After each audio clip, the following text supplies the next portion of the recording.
Hello, welcome to Fuck my that channel. shit. I just accused Cirrus of angling for a New York Times op-ed because he just said blue sky is an echo chamber. What? I'm not even done setting things up. Jesus Christ. Yeah, no, the countdown was going. I don't know where my bucket of hats is. Ah, okay. It's Well, usually right behind me, but it's not. And I don't know where else it would be. It's not exactly a subtle thing.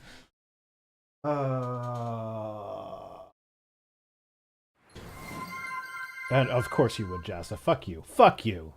Why no shared chat? Because, I don't know. Reasons. I gotta find a hat now, because Jassa redeemed one. Okay. You hold down the fort while I go look for my bucket. I'm still trying to get my social media shit figured out. What is wrong with you? Why? Ah.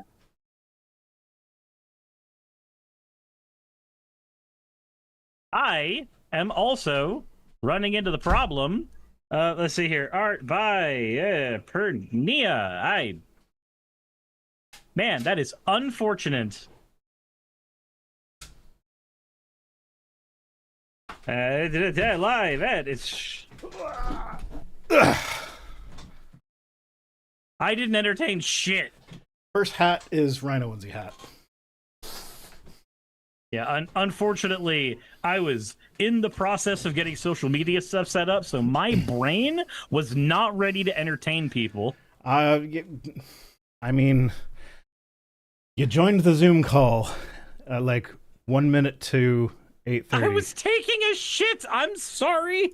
I ate dinner and sent a door knocker away in the like 2 minutes before stream. What's your excuse?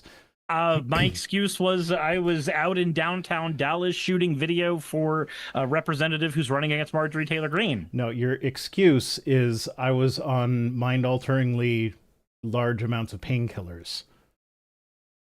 The hydrocodone hasn't done shit. Yeah, but my point is you literally have an excuse for not being all there. And you're going with, I was in Detroit, or no, not Detroit. I was in Detroit. Some fucking Detroit. Some fucking D city in that shithole country that you live in. Can't have shit in Detroit. It's your fault. Fucking hell. Dallas, that's the one. There we are. Jassa says, what is brain? Oh, hello. What would you do with a brain if you had one? You don't need a brain. Look at what you've had inside you all along. Sir, I'm not allowed to say the word that they use to describe me medically. Please give me a fucking brain. Smacko, thank you for the subscription. That was an unfortunate time to subscribe. So your name will forever be beside Cirrus uttering that sentence. Yep, that is terrible. Oh, Progress Only's in the chat. Progress Only was recognized as, I want to say it was American Atheist featured person thing. I don't know. I thought it was FFRF. Maybe it was FFRF. They sent me the email like 2 weeks ago, but we didn't stream last week, so I didn't talk about it on stream. How dare you? Yeah, I know. I'm trying to get ahead on my main channel stuff because I'm running around with one of my children for 2 weeks on a one-on-one trip. And yeah, God damn, there's so much I have to do for the trip, and I'm not done doing the stuff for my channel while I'm on the trip. FFRF also, Action Fund. I've just knocked on your door on Twitch to combine our chats together. Yeah, well, I'm not on Twitch right now. I'm just in OBS with my Twitch quick actions. Okay. Is one of those quick actions accepting my door knock? It is not. Then what the fuck are you doing? Manage goal, start a prediction, stream together. No, apparently that's already there, but there's no... Who's calling me now? Fuck. This is the most scatterbrain start to a stream, and that's saying something. I was about to say, is this our record for scatterbraining, or like... Stream together should not be captured as a single browser source. Please use stream together in one browser window. Fuck you. Oh, right. It needs Chrome, doesn't it? You're making me... Yeah, it's got to be on... I hate opening up Chrome, too. I get it. Apparently, YouTube has started making their videos not play as well in Firefox. That's agitating, considering Firefox is one of the few non-Chrome browsers left. Yeah. I actually, because of that, okay, stream together. Do I see your knock in there? No. Is your knock still active? Here, I'm just going to do it again. Request sent to join Vice Rhino. It's trying to tell me all this stuff, except. There we go. Now I can hit share our chats. Start sharing chat. There we go. All right, all of you fuckers in one chat, you are now together. Fuck y'all. And a hype train has started, so we share hype train. Hype. So give us both money. Give us money to make the hype train go big. Make hype train big and give me better paycheck for when I have to pay for this fucking devil and stuff. you redeemed another hat? No, that's the one from the beginning of the stream. That's this. That's why I have this on. Unfortunate. No, it was only one hat. What was I gonna say about fucking fuck? I lost it. What did you say just now? I was laughing at you. Yeah. The only sounds out of my mouth were just laughs. Firefox. Thank you for resubscribing. So yeah, I use Firefox as my main browser. I have for a while.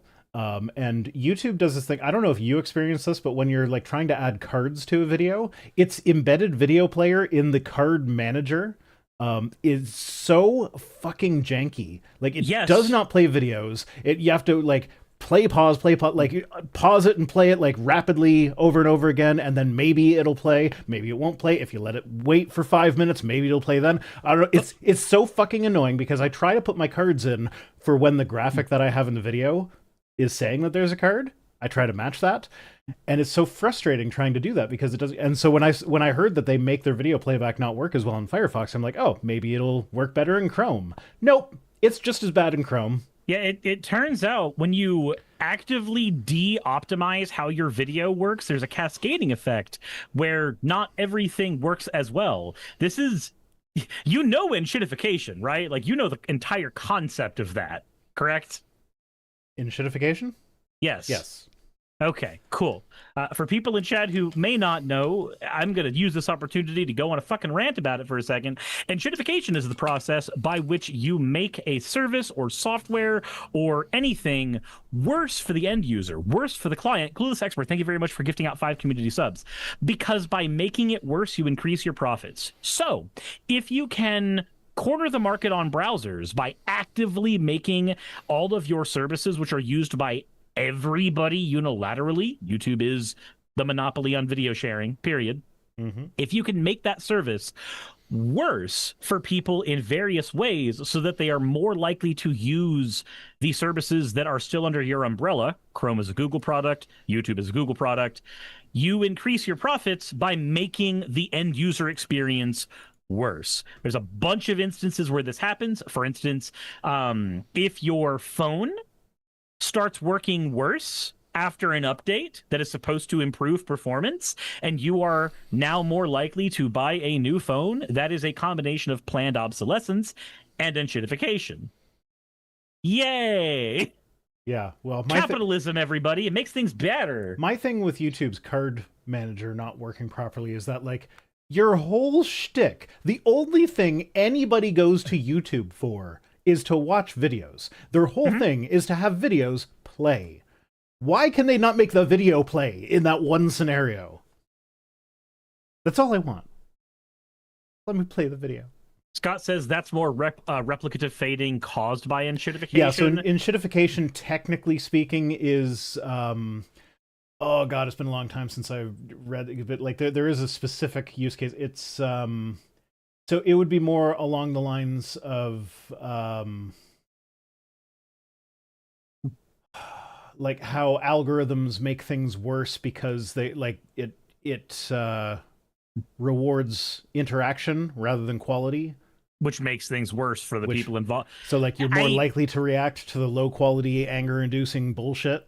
But and so it's like, okay, I will serve you more low quality anger inducing bullshit.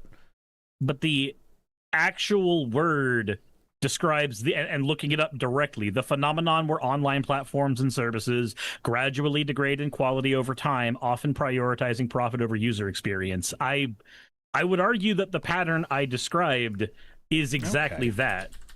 Like well, I think it came from, didn't it originally come from a novel? Yes, enshittification is a very, very modern term. Cory Doctorow. Mm-hmm. He coined it in 2022. I could have sworn it was older than that. That's a very recent term. Yeah, no, I'm surprised at how recent that was. I thought, like, I knew it was, like, internet recent, but I thought it was, like, early 2000s internet recent. No, it is recent enough that people are very unfamiliar with the term. Like when I'm at the card shop, if I mention the term at all, nobody in the group around me knows what I'm talking about without me explaining it, because it's that recent of a term. So I learned about the term from an XKCD comic, and I feel like that might be why I feel like it's older than that, because XKCD often references older stuff, so I just assumed that it was an older term. But, yeah. I also, first time I read Cory Doctorow's name, I thought it was Dr. Ow. I mean, if you think about it, it looks like it. If you think about it, what better word would you use to describe a doctor than Dr. Owl? Yeah, like at least it advertises what his speciality is, right? Ooh. Okay. You need to become a dentist if that's your name. Please don't mention that word to me right now, because you've got lots of experience with Dr. Ow right now. I do. You know what the worst part is? I thought this was like cavities that needed to be filled. Like that's what I thought it was. But no, apparently I just don't have fucking cavities right now. That's not where all of my pain is coming from. And that's it. I don't know why that infuriates me. Speaking of apropos doctor names, let me just get so you remember President Garfield, James Garfield? Nobody knows what he did. I know the name. So he was shot while he was president. The doctor that oversaw his not recovery, opposite of that. The doctor who oversaw his care while he died of his gunshot wound, his name was Dr. Bliss. So he was Dr. Bliss. Like his first name was Doctor. Huh. And he became a doctor. So he's Dr. Bliss. You know, I know how that feels because my name is Christopher Stoffer. So whenever somebody says it even mildly wrong, it's Christopher. And I'm just like, okay, yeah, sure, why not? Okay, I used to work with a guy whose last name was Stevenson, and he lived on Stevensville Road in Stevensville.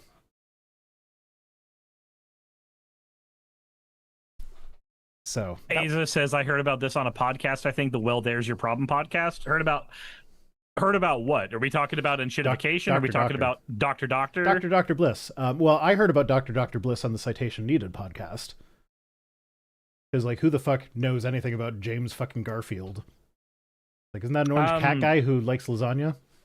I'm pretty certain that the people who know the most about James Garfield are 12-year-old kids who are currently in the middle of writing a report on him, and then they will promptly forget about it. Because that's when I knew the most about Joe McCarthy. I knew so much about Joe McCarthy as I was having to study him in school for a project, and now I don't remember the details, despite the fact that my full-time job should require me to know more about Joe McCarthy due to the Red Scare. You would think I would remember more now, but I don't. Yeah, so along the same line, when I was in high school, one of our geography classes, everybody had to give a presentation on one of, I think we had 6 diasporas to choose from, like historical diasporas. So it's like the Armenian genocide and the Irish potato famine and the Holocaust and stuff like that. 3/4 of the class did the Irish potato famine.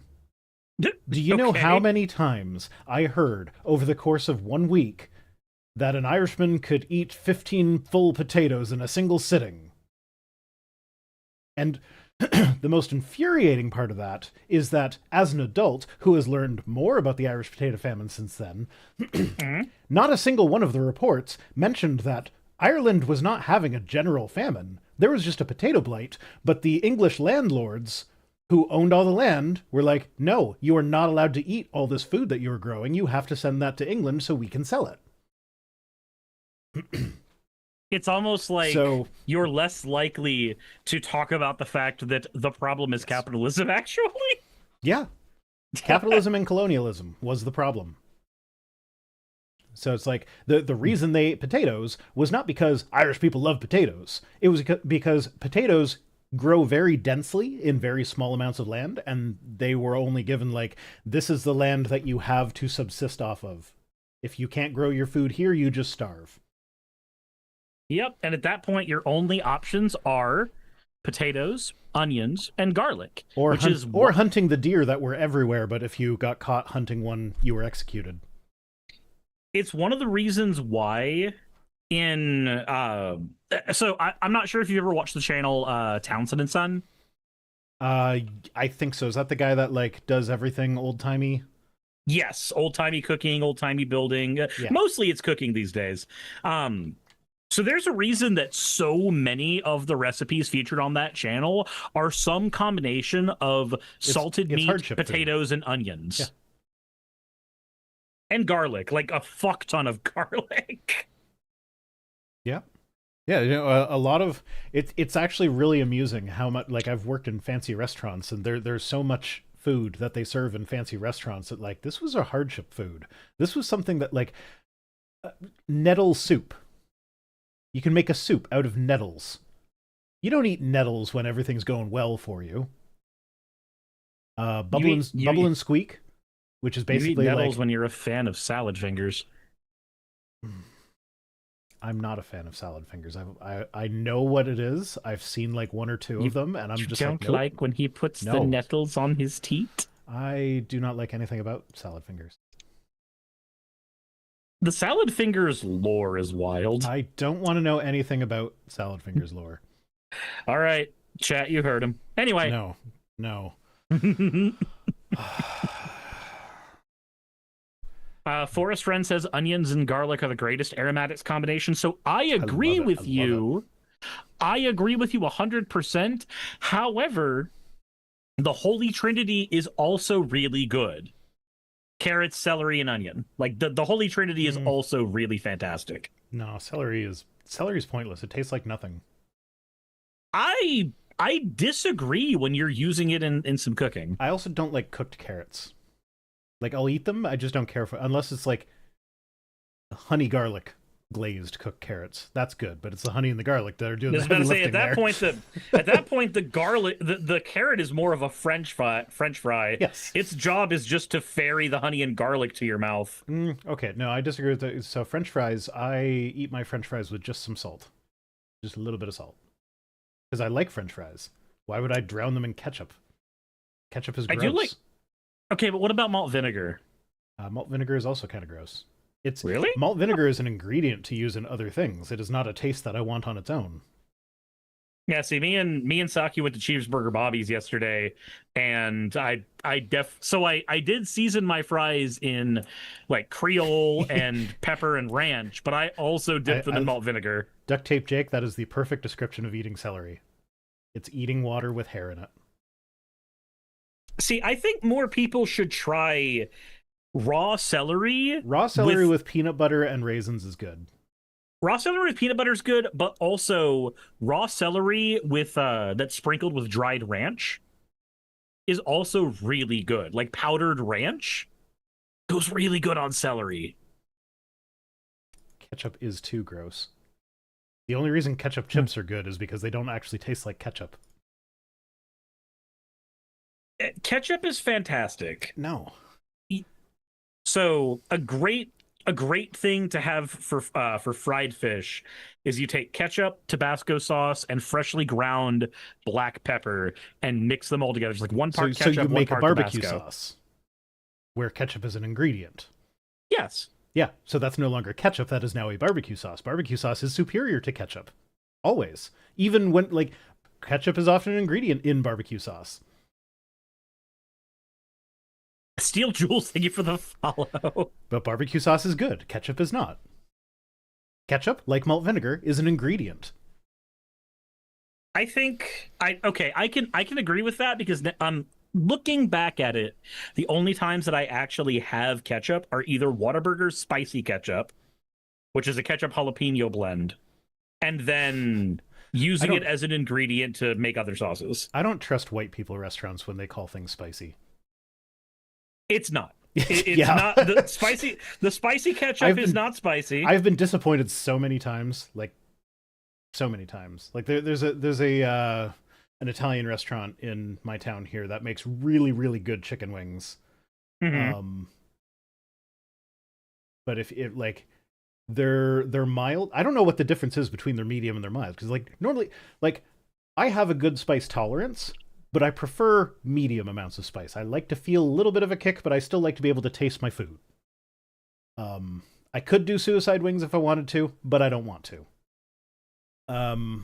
Their wings, their hot wings are a medium. Their medium is a mild. I don't even know what their mild is. I wouldn't deign to eat it, but like there is no spice whatsoever in their medium. And I don't understand it. You know, I like Tabasco. I also like Tabasco. Like I recognize that there are other better flavors out there in terms of hot sauces, but for some reason the thing that I always go back to, despite loving cayenne and ghost pepper and reaper, I always find myself just going back to Tabasco. And I think it's because of the vinegar. Like I really like vinegar. Jassa says I hate Tabasco. It's way too much vinegar. No, see, I like it because of the vinegar. Like I like dipping my fries in vinegar. I add white vinegar to my rice whenever I'm making rice for Asian dishes. Like I really like vinegar. This has been Cooking Tips with Rhino and Cirrus. Yay! And the tips have all been things that we actually enjoy eating. I misread that as chocula. So I'm like, someone's talking about Count Chocula in the chat. Count Chocula cereal. Count Chocula is the superior flavor. Okay, so let's actually do our job here. No. Counterpoint. Yes. Fine. So this article is called "Inside the Frenzy to Stop Zoran Mandami." I don't know why they called it that, because it's not. That's not what the article is.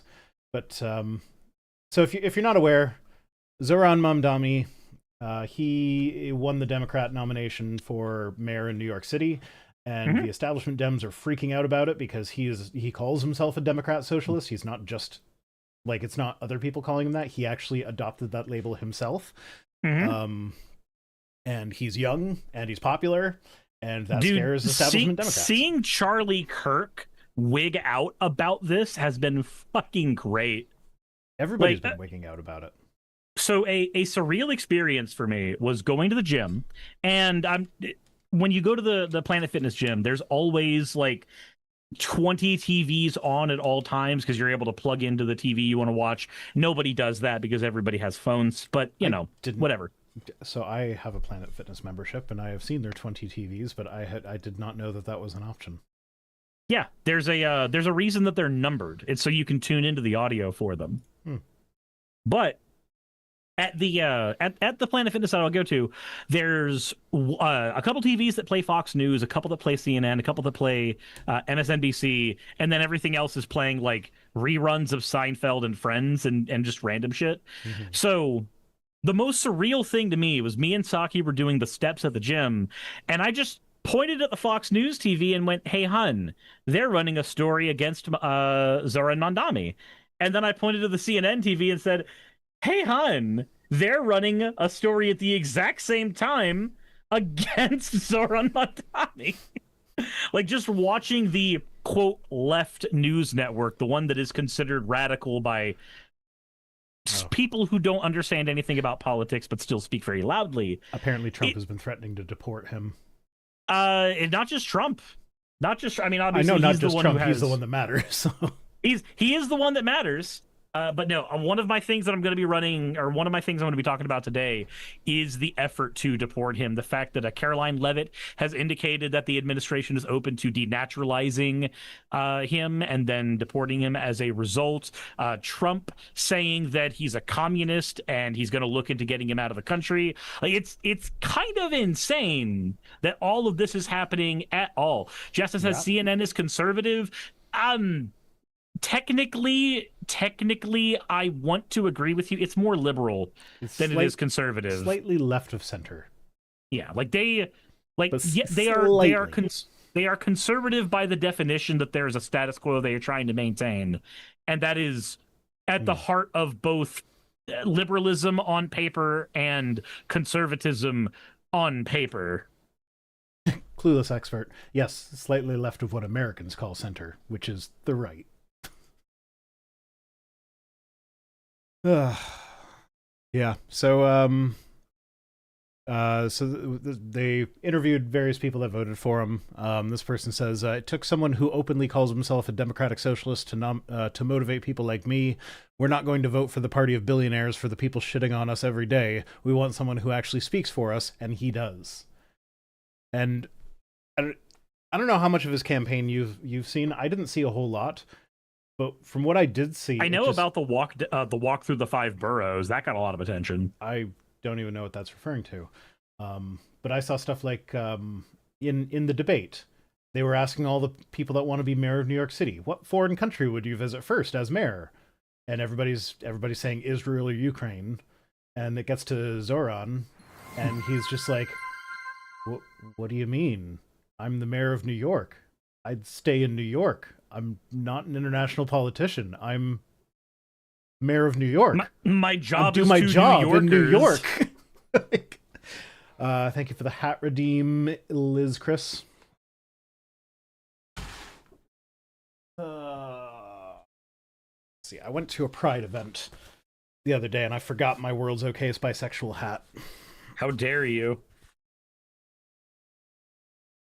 You have to walk in and let everybody know. We'll suck wieners for nickels.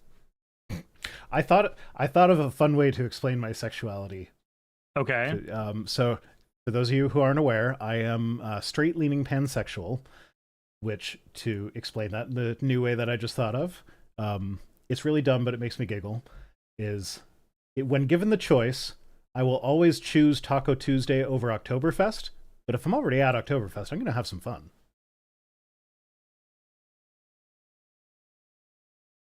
No, nothing. Okay. Not even fair a giggle. Enough. Okay, I like it. I thought it was funny. Oktoberfest has sausages and Taco Tuesday has vaginas. Yes. Thank you, Jet Fatigue, for your pity ha. That feels like just a repurposing of the Adam Sandler joke from 50 First Dates. It's cute for a straight. That's mean. Gainer fish. Gainer flash. No, you know, it's fish now. You're gainer fish. Because that's how I read it first. I'm in charge Gainer's of gonna have names on this channel. Another tirade of I'm not a fish, I'm a kobold. So yeah, his primary lead, I guess the ranked choice, I haven't looked up the ranked choice voting results. Apparently they were in yesterday. But he beat Cuomo by 27 percentage points before they took into account the ranked choice voting. So it's going to be even bigger once they do that. So, yeah, apparently this is actually what people want. So maybe stop being the party of fucking billionaires who want everything to stay the same. Hey, Rhino? What? I have to AFK for about 10 minutes. 10 minutes? Saki needs me for something. Okay. I do not know what, but it is important. Okay, well, my partner just got here with a margarita. Thank you. We are living two very different lives. Yeah, I can tell.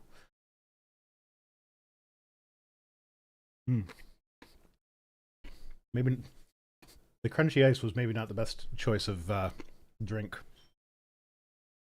Okay. Well, that was basically all I wanted to talk. Oh, no, there's a correction at the bottom. Let's see what the correction is.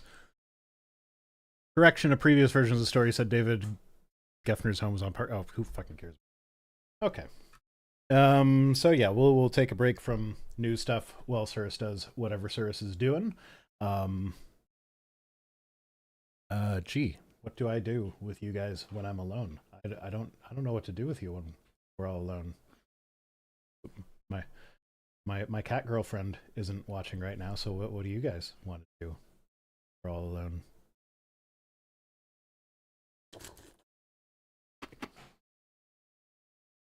I'm sorry, that was evil. No, Cirrus narrates my bathroom breaks. I'm very bad at that. Ooh, current favorite TV show and why? I just finished Andor. And by just, I mean a few weeks ago. But I fucking loved it. It was great.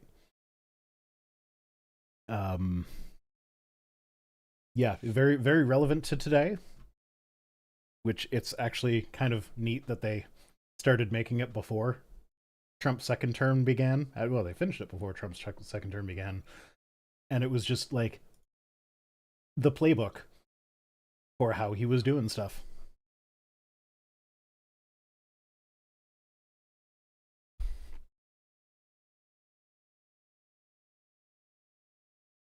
But yeah, the Gorman massacre was really well done.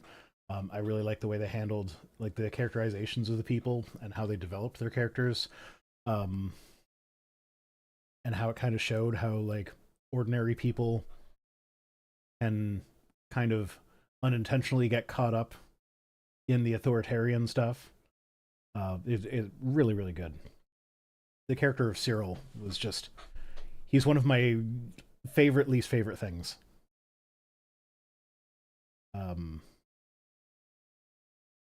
Ironheart is a good show. It's a solid 3 stars out of 5, and that's not bad for me. Okay, I've never heard of Ironheart. Yes, I know the Gorman language is based on French. Okay, I liked how they handled that because the whole point was that saying I loved Andor, but also fuck them for fridging Cinta. So the whole point of that was to show how like pointless deaths can happen to anyone in war. That like it wasn't like she didn't die in some big heroic last stand. You didn't get closure with her. Oh, Ironheart is a new Marvel show. I have no interest in anything Marvel then. So no, I'm done with superhero crap. But yeah, so Cinta's death, the whole point of that was to show how pointless and non-grandiose deaths can be in situations like that, and I think it's something that it was brave of them to do. Not a lot of shows can do stuff like that and get away with it, and they did. But yeah, I also watched Rogue One after finishing Andor, and there's definitely a few things that they didn't really consider when making it. Like, there's a whole story arc where in the show where Cassian is in prison and he stages a massive prison break where they break like hundreds of people out of this prison. And then in Rogue One, he gets put into a cell by Saw Gerrera, and when they're talking about like, you know, oh, we've been like, I think it was Chirrut was like, oh, we've been in worse prisons than this, and Cassian was just like, yeah, well, this is a first for me. What? A random cage by some rebel outcast guy is worse than a high security imperial facility? I don't think so.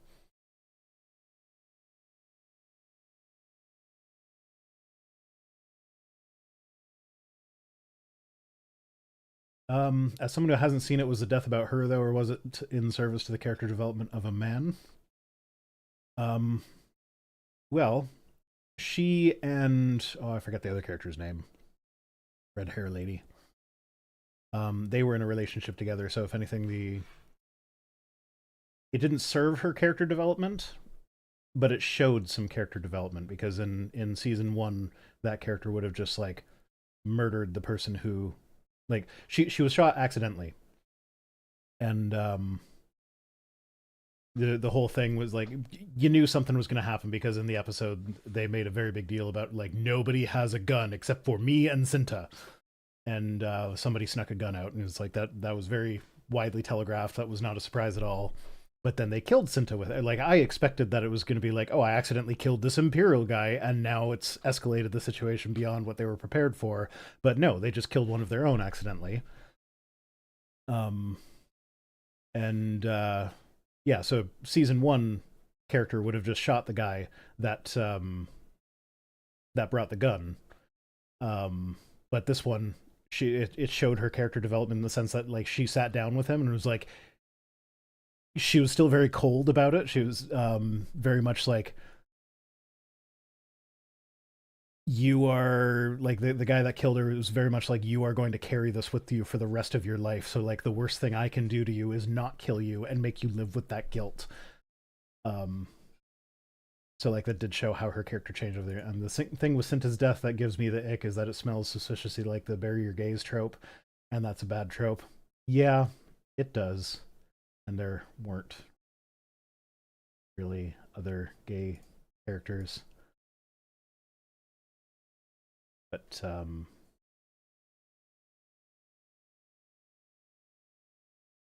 one of them survived. One of the gays survived.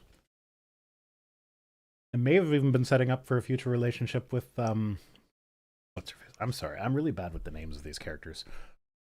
It's Star Wars characters. If they had just normal names, I'd be able to remember it. IMDb it.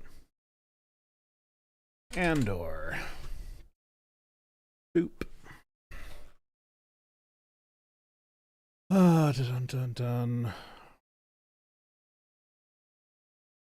Vel. Vel was red-haired lady character. There was Cinta, and who were we just talking about? Oh yeah, no. Luthen's daughter character, Leia. I think that was her name. I think that's her. Yeah. They might have been setting up for a potential relationship between those two at the end. Was it Glup Shido? No, that's what Circe is doing right now.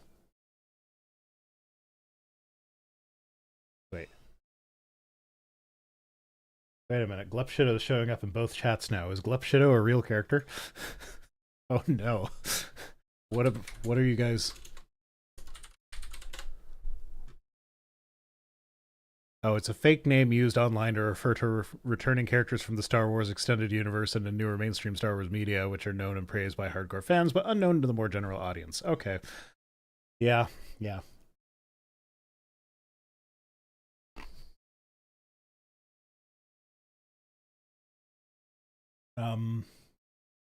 So no, I don't think Vel and Clea were Glup-Shidos. But there were a few of those throughout. What am I eating? I'm not eating anything. I'm drinking a margarita. It's just crunchy because there's lots of ice. And I forgot to mute my mic that time, so my apologies.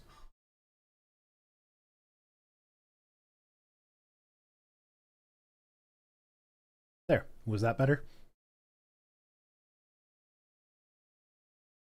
That's actually one of my biggest misophonia triggers is my partner loves to eat ice, and it drives me fucking nuts. I hate it.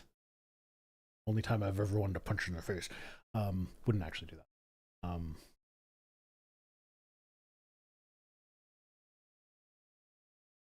Troutcoon is my favorite character. Thanks for the hydrate, Conton83.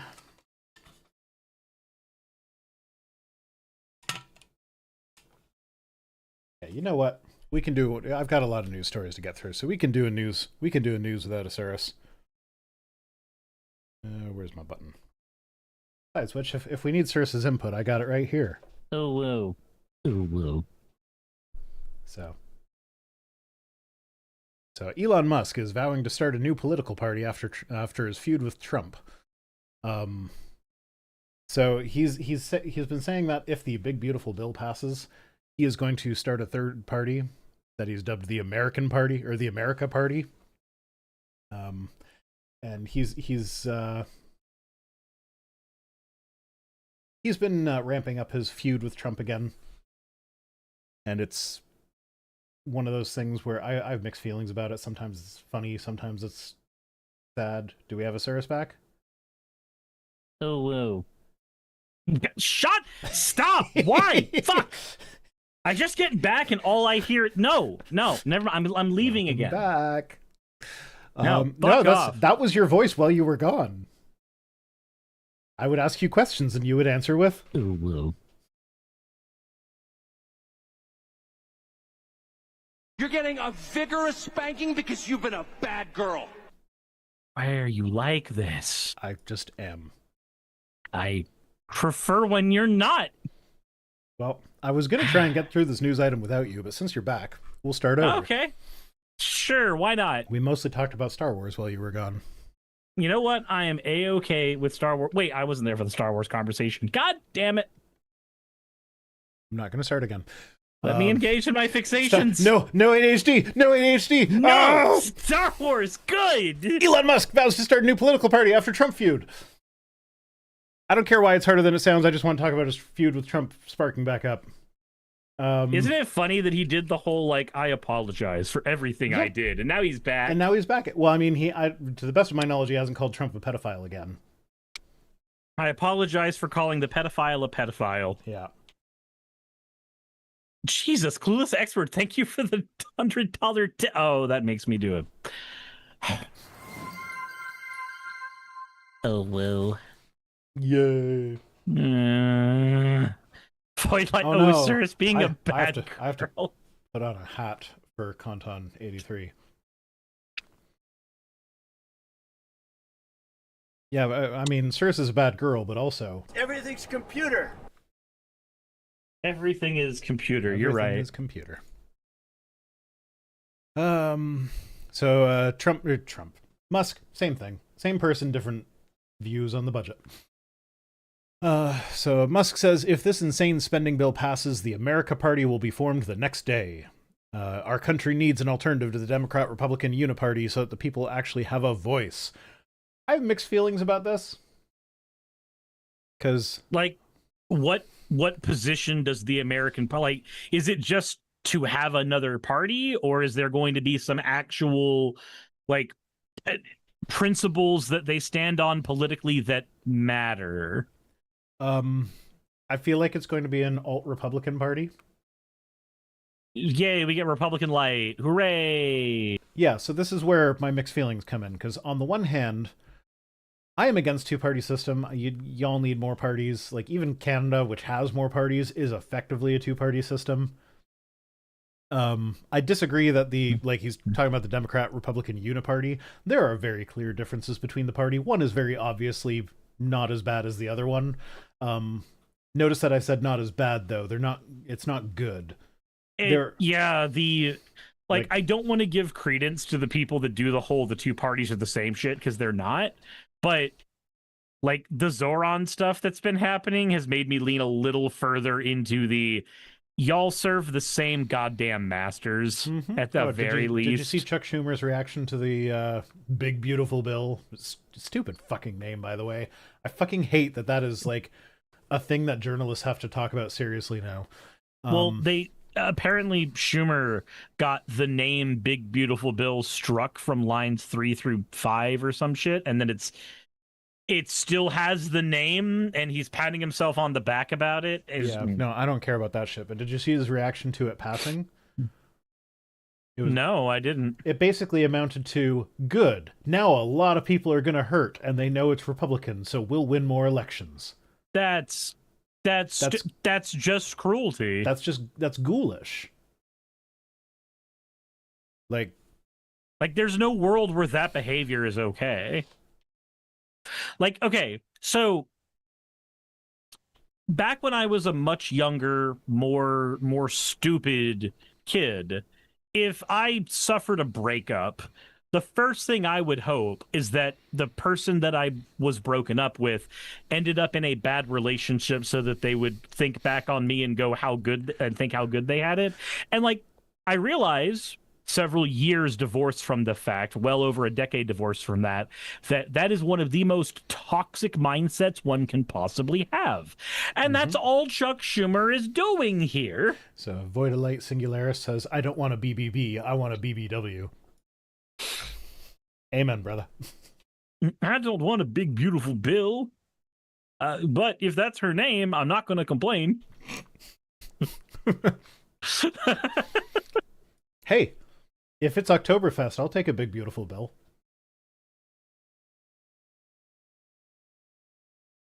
Sakura just no says, reaction. Just no fucking reaction to my amazing analogy. Fuck you. Look, I'm here to make sure that you get the reaction. You have the reaction. You do the reacting. Well, yeah, I can get a reaction out of you. Oh, whoa. Oh, whoa. Oh, whoa. Oh, whoa. What are those? What do those words mean? I don't know. You're the one who taught me. Apologies. I have a guardian force in my brain. That bit of memory has been memory hold. When I went to pick the kids up from school the other week, I sent Cirrus a picture of all of the chalk drawings that the kids had done on the walls, because I don't know if it was the same kid doing it multiple times or if it was multiple kids doing it, but all over the wall was written a bunch of ooh-oohs. And it was great. I would like more death, please. Mm-hmm. Well, I mean, we're not in the States, so you don't get that in schools here. God damn it. Okay, next up, in I didn't expect the leopards to eat my face news, we got Trump supporter detained by ICE thought that only criminals would be deported. Wow, that's so weird. Anyway, I don't have any words. So this is about one of the that. things. I don't. The theme of the stream tonight is mixed feelings, because on the one hand, I can't say that I have a whole lot of sympathy for someone who voted for Trump and is now being detained by ICE. But on the other hand, he's a human being that doesn't deserve to be treated the way ICE treats everyone. So, like, fuck him, but also fuck ICE. I am of the opinion that bad things should not happen to people, generally speaking. On the different side of things, though, this is a bit different than the leopards eating my face story that I had to cover last night. There's a Republican lawmaker in Florida who had an ectopic pregnancy and was almost denied an abortion as a result, and then tried to blame Democrats for it. She had to go into the hospital with the actual language of the law, pointing out to doctors that this is what it says, so you can do the thing. And it's like, okay, now picture someone in your exact scenario that does not know the language of the law because they don't have the laws memorized. They didn't write the law like you did. Like they can't argue with the doctors. Like, they just die. So for her, as somebody who actively participated in the writing of that legislation, I am A-okay with bad things happening to her, because she is a direct cause of these things, 1-to-1.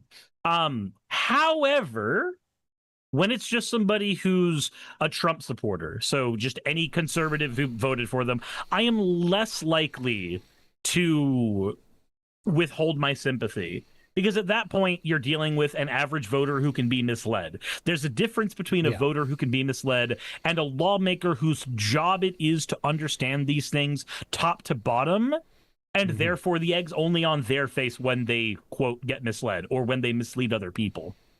Yeah. Senshini says, at this point, I disagree. These people live in a world of malice and cruelty. So here's the thing. If you believe that every person who voted for Trump is an irredeemable monster, then why engage in political conversation at all? What option do you nuke the red states? Yeah, like at that point, what actionable thing can you do besides eliminate all of the Republican voters in existence. I disagree with that framing because there are just as many people who voted that way who do not know the ramifications of that or are just either stupid or ignorant. If I could, like, I'm not sure how much I believe this myself, but I know the sane washing of Trump probably played a big role in that, because, like, he would say the craziest shit, and then the headlines would reword it to be something half intelligible and nowhere near as heinous. So anyone that didn't actually listen to his direct quotes or whatever and just like saw the headlines in the paper, someone who wasn't connected online all the time, I could see how they could think that Trump is just another Republican and the liberals are just freaking out the same way Republicans did about Obama. Yeah, I can see how that, like, the lack of information combined with that mindset could combine. That's what the word combine means. Like the villains of these stories are not the voters. The villains of these stories are the lawmakers, the pundits, the president, and the money that back them. Those are the villains. Because we can't win those people over. Those people are irredeemable. The average voter needs to be won over. The average voter needs to be brought into the side where politics and compassion meet. Because otherwise the only option is half the voters need to die in order for things to get better. And I'm sorry, but that's not a workable solution. Yeah. So this was the father of a Trump-supporting Latino family, has been detained and faces deportation, and he says he thought Trump was only going to go after criminals regarding immigration. He did not realize the full implications of his administration's mass deportation policies. Like, and I hate that happened for him. That is genuinely awful. But it is 100% completely predictable. It's like, it is. We have been saying it since before. It is predictable November. It is predictable for anybody who's been paying attention to what the regime wants to do. And the regime has had its rule set put out for everybody to see the entire time. Project 2025 is the thing we all had access to. However, I do have to throw a sidebar there. Did you know that Democrats had their own version of Project 2025 that included throwing trans people under the bus well before any of this shit happened? And those same policies are in their Project 2029 that they're trying to push for too? I wasn't aware that there was a Project 2029, but I am working on a video. This is one of the things I'm going to do while I'm gallivanting around Europe with my kid. I'm stopping by the Sexuality Museum in Berlin, and I'm going to interview someone there about the gay rights movement in Berlin of the late 1800s, early 1900s, because it was a surprisingly progressive society. Because when you think of the late 1800s, you don't think of drag queens hosting a gay ball, but that happened all the time in Berlin.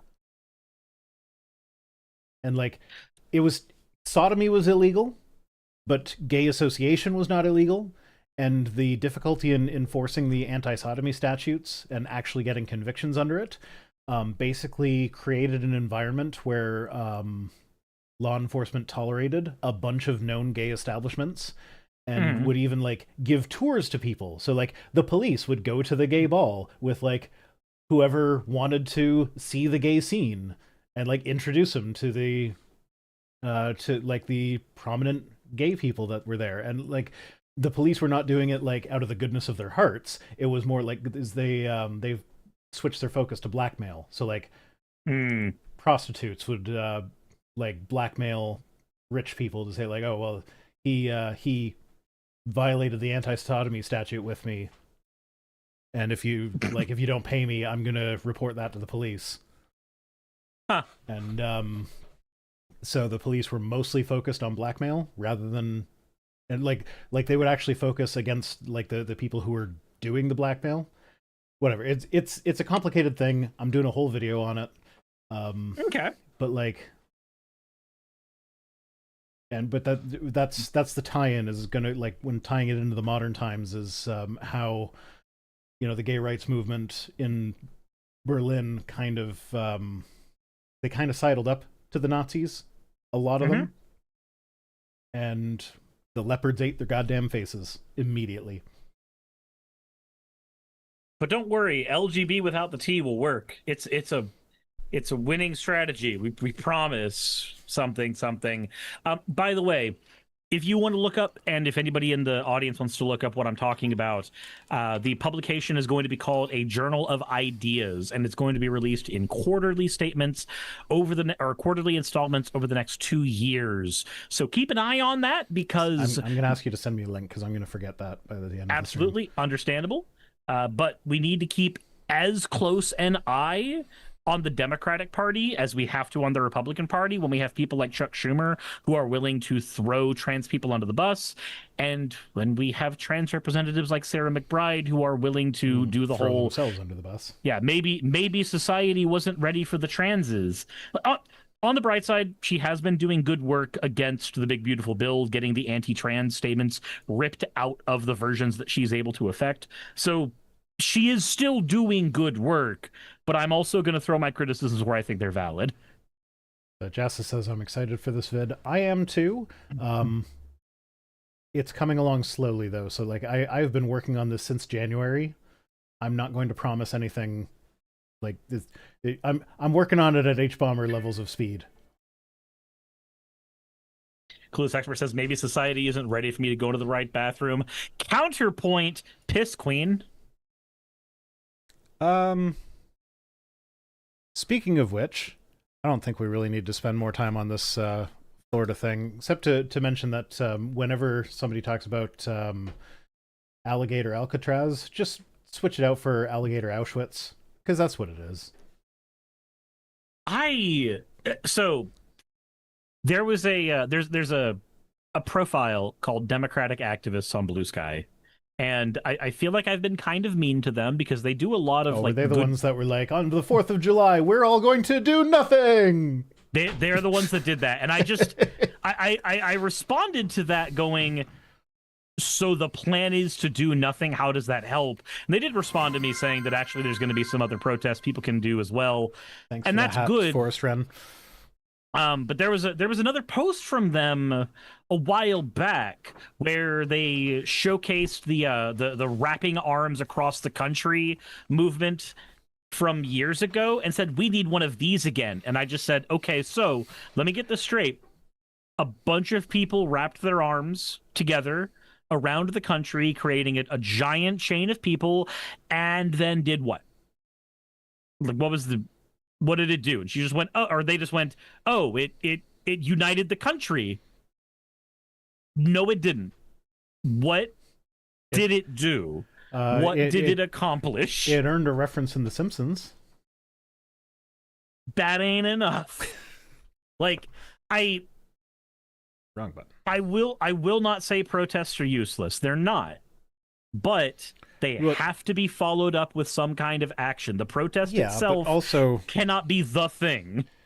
Like, protests are not in and of themselves useless, but also protesting by not doing a thing is not protesting. That's a boycott. It's like that's one of those, like, I get that they're saying July 4th, everybody goes out and does stuff on July 4th, so if nobody went out and did anything on July 4th, that would actually send a message, but that ain't gonna happen. The problem is that half the country is still going to do their July 4th celebrations, so you're still going to have all the fireworks and everything, and it's not going to change anything. So rather than just staying home and being quiet, it would make a bigger impact if you had protest celebrations or something on July 4th. Yeah. Like, I am sorry, but the idea of let's do nothing and therefore something happens, it's the underpants gnome of politics. Step 1, do nothing. Step 2, question mark. Step 3, profit. Forrest Red is asking how long the delay is on the stream. If you're watching on Cirrus's, it's probably longer than on mine, because he's going through like 3 other hoops that I'm not. Yay! It's just due to how we do it. But anyway, I had a perfect segue earlier because we were talking about trans people peeing. So bringing it back to that, Speaking of trans people peeing, J.K. Rowling says to photograph women in toilets just in case they're transgender. Hold on. She wants to sexually harass trans women? Because that's what that is. If you take a picture of somebody's genitals without their permission, that is sexual harassment. So she wants to actively... Okay, cool. I can now say this, and it is not slander, nor is it libel. J.K. Rowling is a rape apologist. Okay. That's what that is. At the very least, a sexual assault apologist. Wow, there's a really weird word for sexual assault. Anyway, yeah, well, I mean, it's semantics, but I could see how semantics in a legal case would actually matter. This is one thing that I am willing to stand by. If you are willing, as an individual, to argue for the sexual assaulting of others, the word I will use for you is rape apologist, because I believe it is a earned title based on what you are advocating for. And that's what she is advocating for: sexual assault against other people, trans or otherwise. Yeah, no, I do not disagree with you. Like, my disagreement with you is such that this is not a hill that I'm going to die on. Sorry, I'm looking for a Smooth Dunk comic that I meant to find before the stream. Robbie says there's a line of thought that Joanne is potentially trans based on things she has said in the past. I do not think transvestigating J.K. Rowling is the move. No. But I do think it is very, very strange for somebody who ostensibly argues that the safety of women is the most important thing in the world, and that's why she does what she does. What happens when this person is taking a picture of a cis woman in a toilet who just happens to be a little clocky? Like, because that's happened in Walmart already. Because you're just gonna like, this article is full of examples of that happening. Like, you're just gonna end up getting regular cis women, and that doesn't justify it in the first place, right? No amount of no closer to zero amount of cis women getting harassed it eventually equals out to the trans people being harassed as a good thing. No amount is correct. Nobody should have pictures of themselves taken in the fucking bathroom. And apologies, but if I find out that somebody tried to do that to my girlfriend, Saki, in the bathroom, then that person would find out exactly how close I'm willing to get to going to jail. I am sorry, but no, you do not fucking do that. Oh, I think they might have deleted it. Minute Rice says, one bizarre silver lining of growing up conservative Christian, I never developed that childhood attachment to Harry Potter, but my heart goes out to the people who had to let it go because of her bullshit. See, my thing is... Oh, God, good thing I didn't do that on stream. This conversation seems to have to happen every time we bring up J.K. Rowling. I enjoy the books, and I don't give money to anything that she does. Yeah. There it is. So let's read the actual tweet that she sent out. Sure, why not? So if you didn't know, England passed a bill where trans people basically can't use the washroom. Like, it's not they have to use the washroom with their assigned sex at birth. I forget that, like, the wording in the washroom basically excludes them from using the washroom at all in public. Which, as far as I'm concerned, that's a human rights violation. So Rowling, when asked... You just want to piss, Joanne! Yeah, when asked how would you enforce that, she responded with, quite easily, really. Decent men will stay out, as they always have, so we can assume all who don't are a threat, given their disregard for women's and girls' safety, privacy, and dignity. Photographing, reporting, and disseminating such men's images online will be a piece of cake. Which basically means any woman you see in the washroom who you don't think looks womanly enough, take their picture.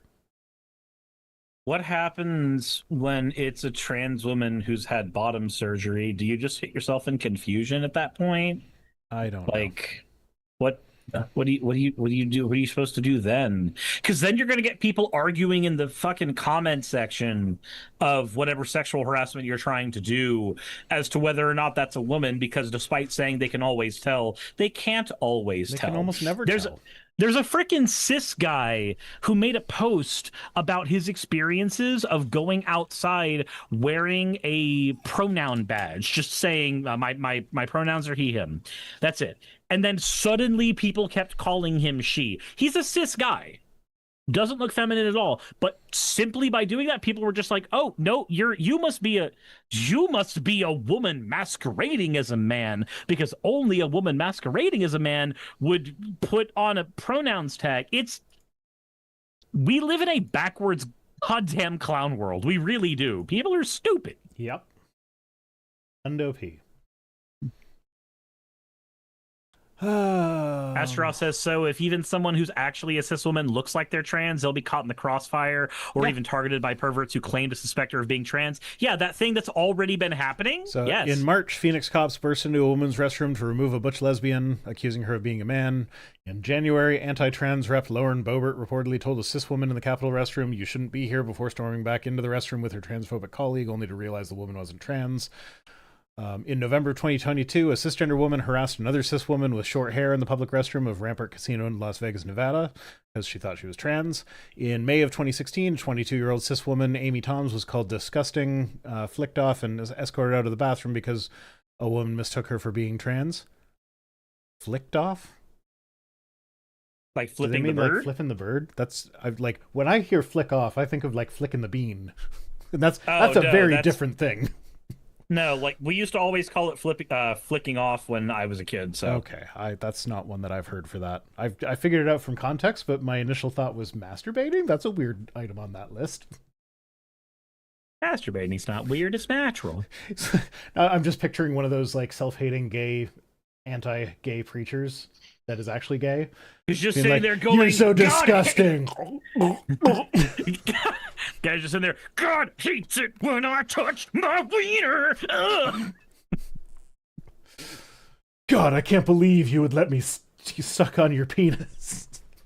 You're so disgusting and depraved. You blasphemed him as you did that, and I find that hot for some reason. Oh, Lord of Uzkalak has never heard of flicking the bean?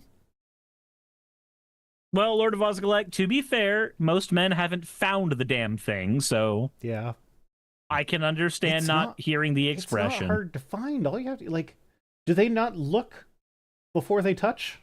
It's easy. It's right there. Just move the hood. It's right there.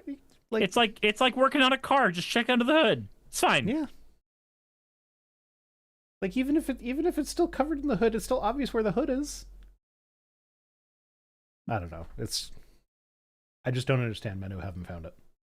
I think it's less. So just it's less a skill issue and more a care issue. Thought process. I think it is more that guys think that the stroking is the thing that women want. Like the going in and out is the thing that they want. When no, that's the thing that guys want. Yeah, that's the thing that guys want because that's what gives us our friction. There's different things that you need to do for pleasuring a woman very, very separately. Yeah, women have a G-spot up there, and going in and out isn't always the thing that actually hits that. Well, the clit is basically the same, like, as far as, like, anatomy goes, it's basically the same as a penis. A penis is just a really big clit. It's the itty-bitty peenie. So, think about, like, having sex instead of, like, actually, like, from the guy's perspective, you don't get to stick it in anything. You just get your perineum tickled. You just get little taint tickles. Is that going to be enjoyable for you? Like, yeah, it's enjoyable to have the taint tickles, but I'm not going to get off with that. But it might not be the only thing that you need to be doing I'd there. like other things as well. So that's Forrest Friend says when the anti-gay preacher has a suspicious lack of a gag reflex. Hey, I made so many jokes about how my lack of a gag reflex was wasted on a straight man before I found out.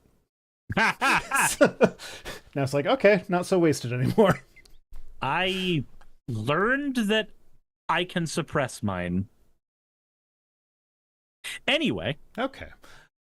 Speaking of which, The Oh? Hetero Awesome Fest in Idaho concludes with fighting, low attendance, and racism scandal. But Is anyone surprised? what is a hetero awesome fest other than like a It's- subcategory on Pornhub for vanilla porn? What? It's straight pride, basically. Yay. Speaking of which, has anybody actually heard anybody using the term super straight in a very long No. time? Because last I checked, that trend died quickly. It did, because it was dumb. But It was very stupid. oh yeah, this Like- is what the stream is titled after, and I've forgotten to mention this on every single stream that's been a milestone. But this is episode 150 of Twit Tweets. I've done I've done 150 of these things. Sirs hasn't. Yay! He's done No, some nope. number, but I've done less than Yeah. that. upper 70s, maybe? Oh yeah, I'm pretty sure you've been here for more than half of them. I don't know. Maybe. Soccer says it was cringe and pushed by cringe people. Congratulations, you're celebrating the fact that you like vagina. Why? Neat. Taco Tuesday, Taco Tuesday. Like, I'm gonna be honest, if I see a pretty woman, I don't give a shit what's between her legs. She's pretty. That's it. Cool. Okay. So 4 dozen people attended. I love the There opening are paragraph. dozens of us. I- Dozens. I love the opening paragraph. Only about 30 to 50 people attended Hetero Awesome Fest across the 2 days. So this isn't all at once. This is over the course of 2 days. 30 to 50 people attended. And then they say, Jesus Christ. this is roughly the size of the self-proclaimed world's smallest pride parade in 2023. Ravi says it's white people taco night. I know that song. Let me thank mom and dad for the grocery store. So yeah, then they just go on about how like all the straight pride events have really low turnout because, as it turns out, gay people know how to party. Remember, gay pride is a tuning down of a Stonewall riot. Yes. You can't tune up your boringness and get anything that works. Woo! Extra vanilla. Yeah. So this is great as well. So they were infiltrated by a gay.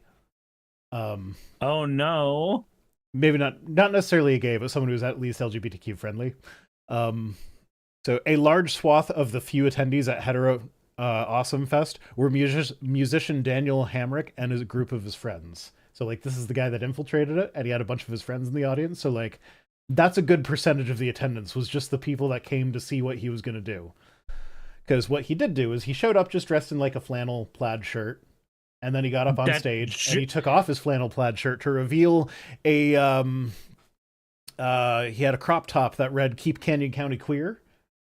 Then he put on a jacket that had like rainbow patches and pink triangles and stuff all over it. And then he sang a song about a transgender boy. And then they cut his microphone. Fitzpatrick, the guy who put on this event, climbed onto stage to like kick him off the stage. And then one of the attendees thought that was a protester rushing the stage, so got into a fight with Fitzpatrick.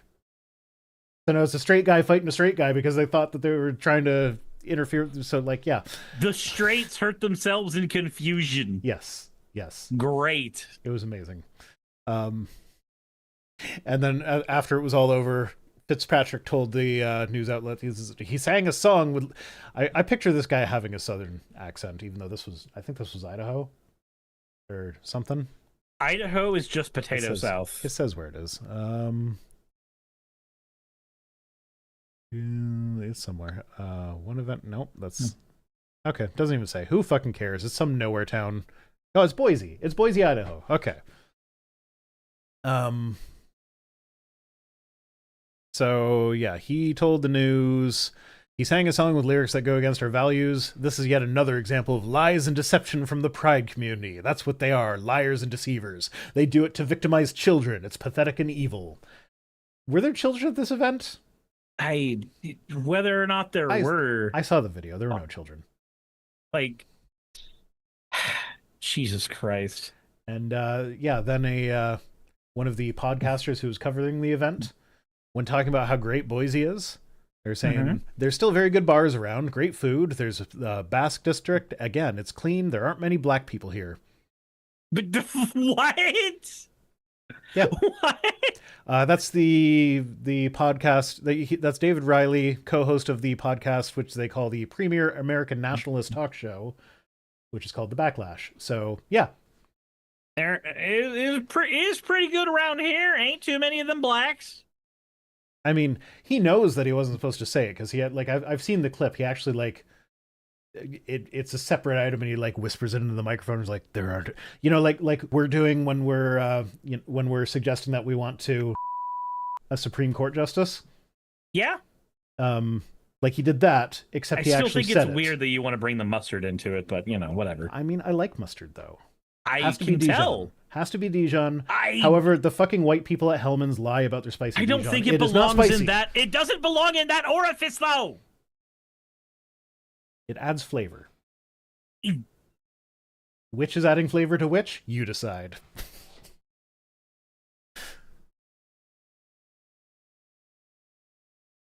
Okay. So, well, yeah. Since he's shown his casual racism, I hope he's ready to go back to the 1940s, where ranked competitive racism was the thing we were dealing with. Oh, are you talking about Fitzpatrick being Irish? I mean, that's mostly the fact that if you're willing to engage in casual racism, you may as well dip your toes into the full thing, you fucking coward. Ah. Racism has one point. If you have a friend who is that race and they are with you and they are in on the joke and want to make the joke themselves, there is where you do the racist joke. Yeah. But whispered into the microphone and shit like that, no. Speaking of racist dog whistles, the Trump phone, there's an update. It no longer says on the website that it's made in America. This happened right after we covered it. They changed the website. I'm not saying that we caused them to change it. But it just coincidentally it happened right after we covered it. Their website changed. It no longer says claim that made it's in entirely America. our fault. If politicians are allowed to lie, why can't I? Sure, why not? We caused them to change their website. So they no longer say it's made in America. It is proudly American. It is designed with American values in mind. It is American proud design. What the fuck does American proud design mean? I don't know. It's brought to life right here in the USA, which to me says they turn it on for the first time when it gets to the United States. That is double speak. And American hands are behind every device. So yeah, they're really hedging on here. They want you to think it's made in the States, but they can't actually say that because you can't make a cell phone in the States. You just can't. But what I wanted to talk about, I saw Linus Tech Tips posted a video where they were talking about this phone, and they were kind of, where'd it go? Is that an Android phone with the iPhone? It's just a rendering. It's not an actual phone. I understand that. I'm just trying. Did they generate this with fucking AI? Because probably this is an Android phone with something indicative of the little fucking circle indicative of an iPhone. Oh no, Android phones have. I have my. I don't want to show you my phone because I probably have personal stuff visible that I don't want you guys to see. But yeah, no, I have a pinhole camera on the top of mine, and it's Android. No, I'm talking about the circle at the bottom. Oh yeah, no, that's I think that's supposed to be where the fingerprint sensor is. Because when my lock screen, I'll show you that. My lock screen has a little fingerprint icon right down here. So that's where I put my thumb to unlock my phone. Because they're advertising that they're going to have an under glass thing. But it's interesting that you bring that up because that's what I want to talk about. I saw on Linus Tech Tips they were looking at that. They were trying to figure out the pattern of dots and what it even means or whatever. Yeah, what's the point of that? And then they counted how many there were. There are 14 dots. God fucking damn it! And do you see? Maybe I'm reading too much into this. but it looks like they're in the shape of 88. Granted, it's a bunch of dots. You can draw lines wherever you want to make dots say whatever you want, but it looks like 88 to me. I think that one may be looking a little too far into it. No, 14, it's an 88. 14 dots, sure. Like, that's a deliberate amount, but I'm sorry, but... That's an 88. I can't walk with you to this particular lake of conclusion. Service has been canceled. I'm gonna go take a shit.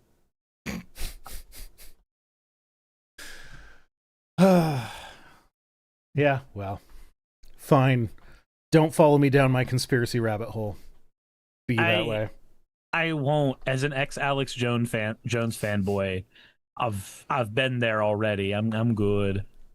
Yeah, no, I am well aware that connecting dots can lead to basically anything you want it to when you have enough dots. Yeah.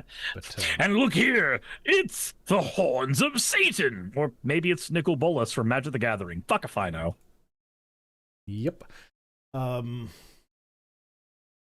Yeah, so now we can move on to the goddamn tweets. More dots, more dots, more dots, more dots. My world, the inner World of Warcraft fan in me is happy about that. Okay. Anywho. Oh boy, it's that place. It's that place. It's the Ark Encounter. They say, even if Noah's Ark were found, people would not believe apart from the work of the Holy Spirit. Says the people who don't believe that Ron Wyatt found the Noah's Ark. I am sorry, but unless Noah's Ark is found and the wood that it's made of is of a composition that does not exist now and is in perfect condition, that's not Noah's Ark, because magical gopher wood is a thing that doesn't fucking exist. Ooh. Do you know the hot goss about Bodhi and Answers in Genesis? No. What happened? I go into a tangent on this I forget whether it was last week's video or the one that's releasing this Friday. But, so, as you're probably aware, Ken Ham has been treating Bodhi Hodge like shit for years. Like, as long as I can remember, anytime I've seen those two share a stage, I have felt bad for Bodhi because of just how bad Ken Ham treats him. He clearly hates his guts and only tolerates him because he's the son-in-law. Mm-hmm. Bodhi, I feel, has been tolerating this behavior from Ken because he hopes to inherit a multi-million-dollar ministry when Ken dies or retires. Because he's the son-in-law. You don't give it to the daughters, you give it to the guy with the penis. Bible. Well, Ken Ham... Is he trying to do the kind version of what Eric Hoven did? Yes. I'm gonna take the Empire, yes. Dad. Yes, that's the idea that I have for this. So, yeah, Bodhi says he wouldn't lie to Nazis to save Jews. Fuck him. That article comes into the story. Don't you worry. So Ken Ham, I think it was like back in like March or something, he announced that he was retiring. His retirement was imminent, and that the person who is going to be succeeding him as CEO of Answers in Genesis is some guy named Martin Iles, who I'd never heard of before. So Bodhi, I guess he flipped his shit, because he left Answers in Genesis to start his own ministry with hookers and blackjack. Actually, screw the ministry. Yeah. It's just a blog. He started a blog and called it a ministry. I mean, he's had the blog for a while, but he renamed it to whatever his new ministry name is, and that's okay. It's really sad and pathetic, and I love it. I love that for him. So are we no longer going to see Bodhi on Ham and Eggs? No, we're not. I'm sad. So they have nuked him from Answers in Genesis so thoroughly that if you go to their website now and search for Bodhi Hodge, or Bodhi by itself, or Hodge by itself, there are no results for any of it. They've deleted all of his articles. Oh, he's been depersoned. He's been completely wiped. And the way I found that out was because I regularly reference his article called A Righteous Lie, which is all about how it's wrong to lie to a Nazi to save a Jew. And the URL for that article now redirects to a new article called Is Lying Justified or something like that, which says basically the same thing, but it's not as hardline as it's like it tells you how you could potentially be deceptive without technically lying, which, like, okay, that's a better take, but it's still a bad take. I wasn't aware that Christians needed to be wild fae. Yeah. Because that's a hallmark of fucking fairies.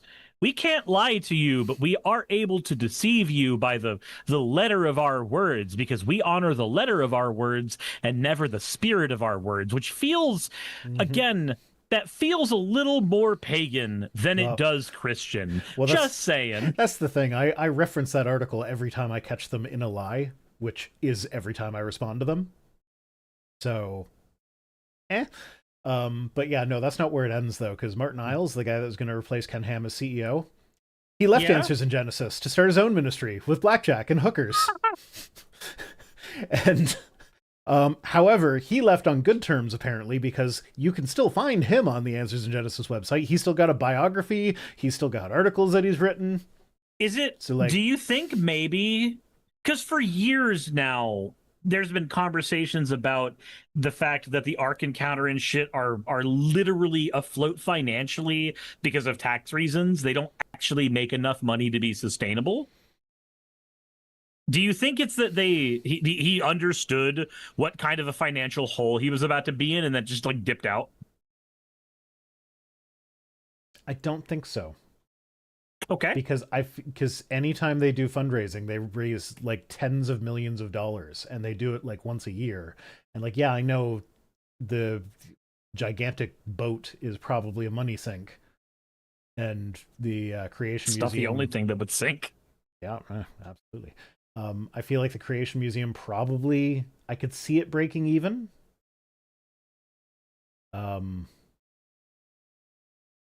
But yeah, no, they raise so much money so easily, because a lot of people, like, yeah, nobody goes to the fucking boat, but everybody sees, like, oh, this Christian ministry is in trouble and needs my help. I can do a good thing, but like, if I just like enter my credit card details and send them that counts as a tithe, and that counts as me doing Christian good stuff. Oh yeah, they also they exploit young people in their ministry, because like their whole thing is like they came into this town, Williamstown, Kentucky, that has nothing in it. So now to bring jobs there. Yeah, so they brought jobs there. Sean, thank you for your points for you fucking degen. But in order to work there, you have to sign on to their regressive, nasty bullshit or whatever. And they're allowed to discriminate because they're religious. I've never understood that one. Like, the whole, like, the idea behind giving people an exemption from taxes is, the idea is that you are providing a service that if you were not providing it, the government would have to provide it. Therefore, we are going to give you a tax break, because if we... thanks for the hat, duct tape Jake. Because if we didn't give you the tax break, you might stop providing the service, and then we'd have to pay for it with tax money. So it kind of, it's a wash. It's like it breaks even sort of thing. That's the whole point behind tax incentives for but I don't charities. think the Ark Encounter provides a service of any kind. No, they don't. I'm saying that's the idea behind it. Religious institutions already push the envelope on that logic as it is, but then to say, oh yeah, and also because we are a tax exempt organization, that is like, that's officially, like, that is a form of government subsidy. So because we are being paid for by the government and by proxy by taxpayers, we are now allowed to discriminate in employment in a way that non-charitable company or non-religious companies can't. I don't follow that logic. Olivia Williams for $5 says, seriously guys, you really need to like and share more. Shame. Shame. Sebby says, I have a thing called an ARC fund or something like that. Is something I should be worried like that? Is that something I should be worried about that? Different. So we're talking about the ARC Encounter specifically, that Ken Ham is over. My Little Geekery, thank you for redeeming your points for an but we're talking about Ken Ham's organization / religious scam / tax write-off. That's what we're talking about. Yeah.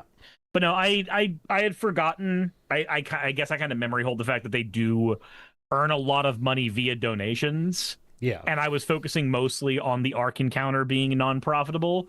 But no, you're right. They, as an organization, they certainly do make more money via other ways. Yeah.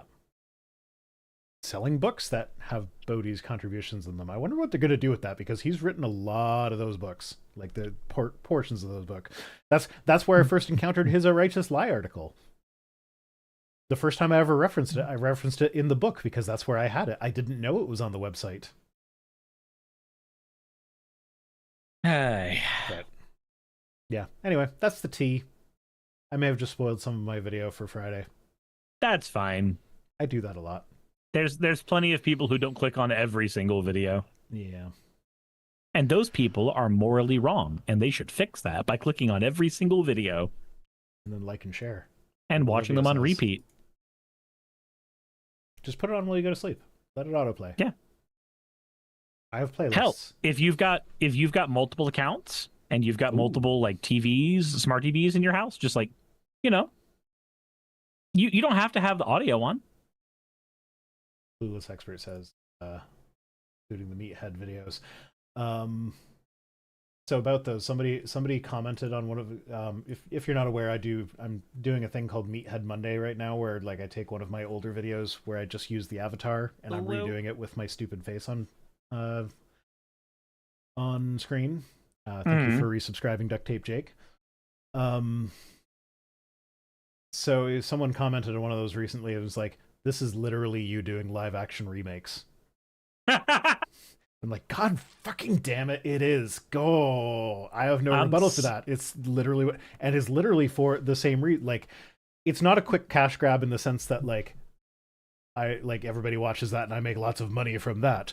But it is kind of a cash grab in the sense that like my analytics were tanking. And a good overall general sense of how healthy your channel is the how many subscribers you've gotten in the last 28 days number that you see every time you log into YouTube Studio. Yeah, mine's not doing so hot. So mine, on average, over the lifetime of my channel, I'd say it typically floats in between 500 and 700. I've had times where it's been higher, I've had times where it's been lower, but that's typically where it goes. Before I started doing Meathead Monday, it was dipping down to like 20. 20? Yeah. Mine, I am scared, and mine's sitting at 200. Yeah, no, it dipped down to 20. And so I was like, I need to do something. And I couldn't really think of anything to do. And then it's like, okay, well, redoing some of these old videos is an idea I've had for a while, so I'm just going to do that.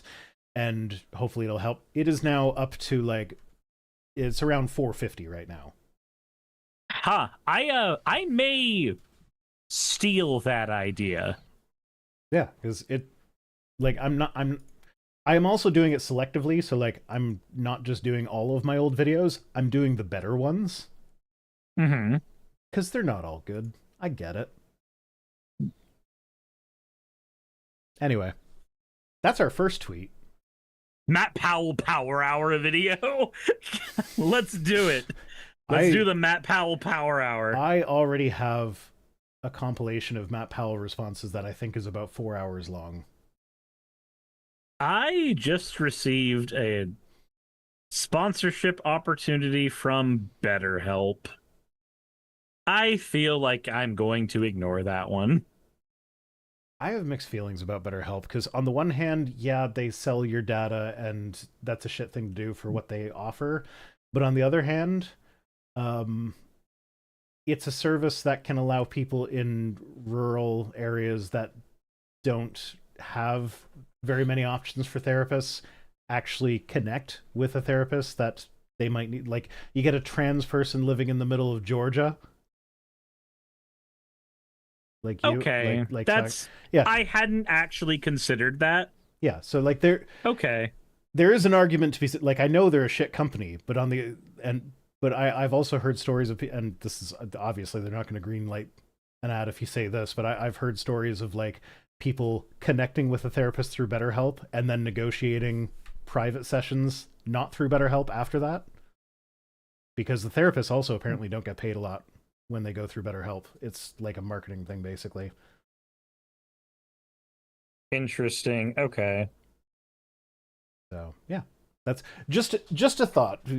considering it from a different angle. It's about access. It's not for everyone. I can see that. Okay. Maybe I'll talk with them and see what they're offering at the very least, because that's actually a pretty decent argument. Yeah. Yeah, Smacko says there's almost no LGBT help here in my country. People use those online therapists too. Yeah. What I had heard was that they weren't licensed therapists. Okay, that would be a problem. Depends on what, because there is a time period during the process where, like, if like my partner was in practicum for like a year, which is basically therapy internship, where you still had to be registered with the CRPO, which is our therapy registration and regulation board in Ontario.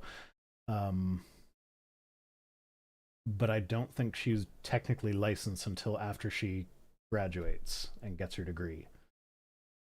So it might be a student situation, and that would actually also track with they don't get paid a lot, because like my partner just worked at what is supposed to be a high-paid job for like 9 months without getting a dime. Actually, she was paying about $1,000 a month for supervision. Yay, that sounds Hooray, agitating. capitalism. Okay, moving on. That's speaking of places that do sponsorships for people all the time. I just had a heart attack for a second because Rocket Money just sent me a thing saying you have a T-Mobile bill coming up for $350, and like, no, the fuck I don't. What are you talking about? And then I realized I overpaid on my bill, and it doesn't know how to respond to you overpaid on a bill other than thinking that you have a big bill that's upcoming. Because all it can really do is scan money in, money out, and infer from there. Yeah. So I guess that's probably what happened there. The last thing I need is another giant fucking bill. God damn it. Anyway. Yeah. Okay, moving on. We get to Eric. Oh, sweet. We went from guy who wanted to take stepdad's or dad-in-law's ministry to the guy who actually took his dad's ministry. Yeah. He says, a little bit of skepticism might lead to doubt. A lot of skepticism will lead to the truth of Christianity. If by a lot of skepticism you mean conspiratorial thinking where you're not able to actually connect dots very well and you just connect them in whatever way is most convenient, then sure, maybe. Cyrus. Yeah?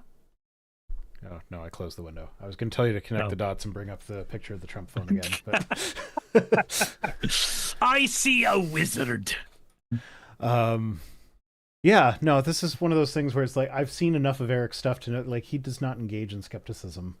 But he also, like, somebody responded to him and been like, how does that follow? What about skepticism leads to Christianity?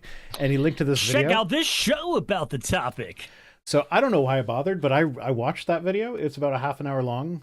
And so it's so check out this show about the topic. It explains this well. It explains how skepticism leads to Christianity. And it's how to blow an atheist's mind. I live in the American South.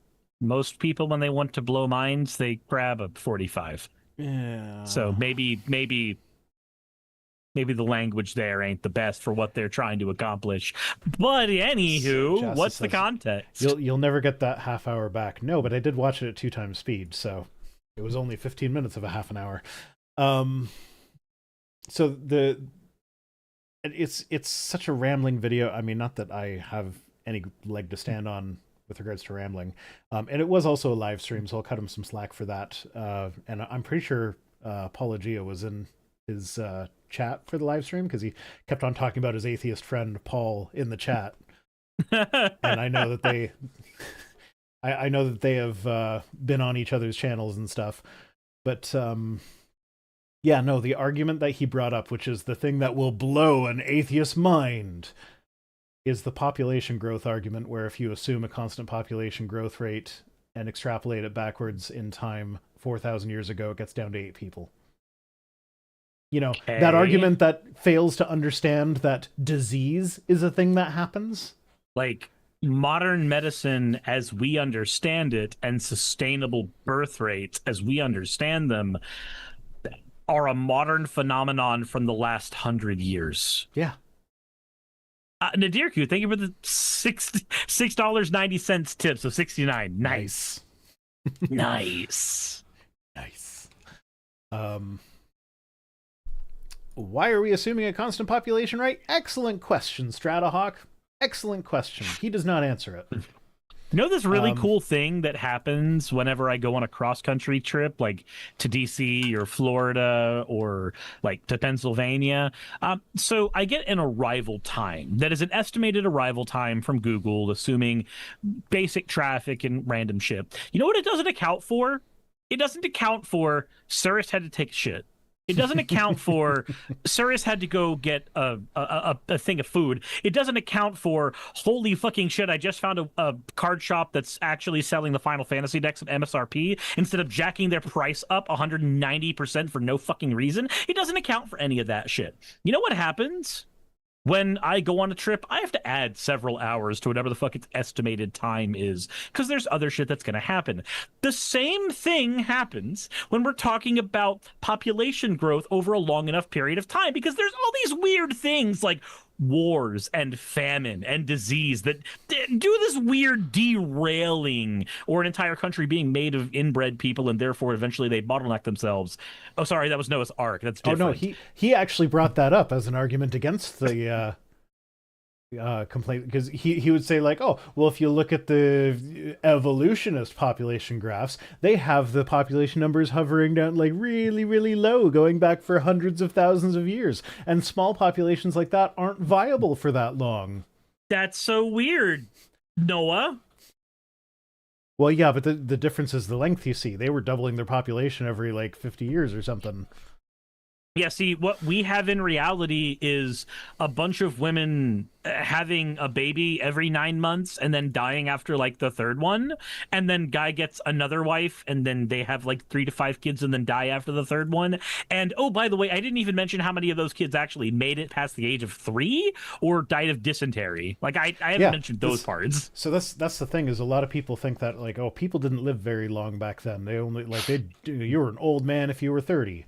Well, thing is, if you made it through childhood, chances were pretty good you'd have a similar life expectancies to what we have today. Not the same, but similar. You could you could expect to live into your 60s, maybe your 70s. Childhood mortality was the biggest problem. But because like we look at the average life expectancy, when you include all the kids that died, yeah, it's about 30. And when you include the people who went off in, the King's Wars, when you include the people who died in land disputes, when you include the people who, like, when you include all of those unnatural causes, then yeah. Nixie Chan says they didn't do well at Oregon Trail dysentery, Gotham. Thank you, my little goosery, for the hat redemption. I Oregon Trailed myself, died of dysentery, sorry. Is our dysentery comrade. Yeah, that's the problem. We share dysentery around these parts. Don't be dissing Terry. It's life-threatening. Okay. Sure, why not? So Jen K says, speaking of dysentery, says, growing up in the 60s, you never heard of anyone with food allergies, autism, ADHD, gluten intolerance, dairy intolerance. Why? Right. So you didn't hear about people with dairy intolerance because they didn't know why cheese was making them shit the bed. They didn't understand that as well as we understand it. Wasn't a medical. Yeah. As for gluten intolerance, you had people who had gluten intolerance. They just died of a fucking stroke. Because gluten intolerance is one of those things that actually can lead to strokes depending on the severity. As for ADHD, yeah, you didn't hear about Squirrel. You didn't hear about it. You had that guy who got really distracted. So about and Star you couldn't Wars. really explain why. Autism. Yes, you did, because you had people who liked miniature train sets back then, Jen. Who do you think promise fucking you. invented civilization? You had Like- autism because you had trains. Like, I just anytime like I love me some mechanisms, and anytime I'm sitting there playing with little gears and stuff, and like I've come to terms with the fact that I am probably autistic. I have spent this entire stream playing with a miniature 3D printed Buster sword I made right as the stream began, just having my hand swing it around like a fucking anime protagonist. Oh, That's been me for the past 2 hours. Yeah, no, I usually fidget. It's unusual that I don't have any of my normal fidgets here with me, but like, yeah, no, I will play with gears because I like the interlocking things. I like how they spin. It's fun and I enjoy it, and I like it. It gives me the dopamines to like have the gears work, and like when you put them together and make them do more things, and when you do something interesting with them, it's like it's so fucking fascinating. And I'm just sitting here like, I can't see a neurotypical person being so into how something spins and interlocks and stuff like that they would invent like the Archimedes screw or something. So I'm like, yeah, no, I am fairly certain that society exists because of autism. 1902, Charles Riquet and Paul Portier described the phenomenon of anaphylaxis, also known as the Food severe allergies. allergic reaction to food allergies. Jen, it's because science was in the process of catching up, and we didn't have the internet yet, so we didn't have the ability to instantly share journals the absolute nanosecond that information was had. I don't think people understand. Like, Hank Green had this wonderful video about our current relationship with information that is absolutely fantastic, and it's the concept of information as junk food, where we have so much information now, and we have no real good way to filter out what's good, what's bad information. We're not all really trained on that, so we just kind of I don't consume know it what over and over context again. this comment showed up in, but the internet is for porn. Yeah, and it's really, really great. I've seen that musical live. It's fantastic. There's a musical? Avenue Q. You've never heard of Avenue Q? I've heard of it. Never seen It's it. the Muppets or it's Sesame Street for adults. Okay. It's where the song "The Internet Is for Porn" is from. I didn't know that was a song. Yeah. So Sakura says, also of note, lactose tolerance is the rare mutation. Most people do not maintain lactose tolerance into adulthood. I was going to bring that up as well. One third of the human population. The majority of the planet is and always has been dairy intolerant. Yeah, because you're technically not supposed to consume dairy into adulthood, because that is not the evolutionary purpose of dairy. It just so happens, however, that if you are a society that has a bunch of animals Lactase on persistence, Fennec. Okay? You happy? Lactase persistence. Shut up.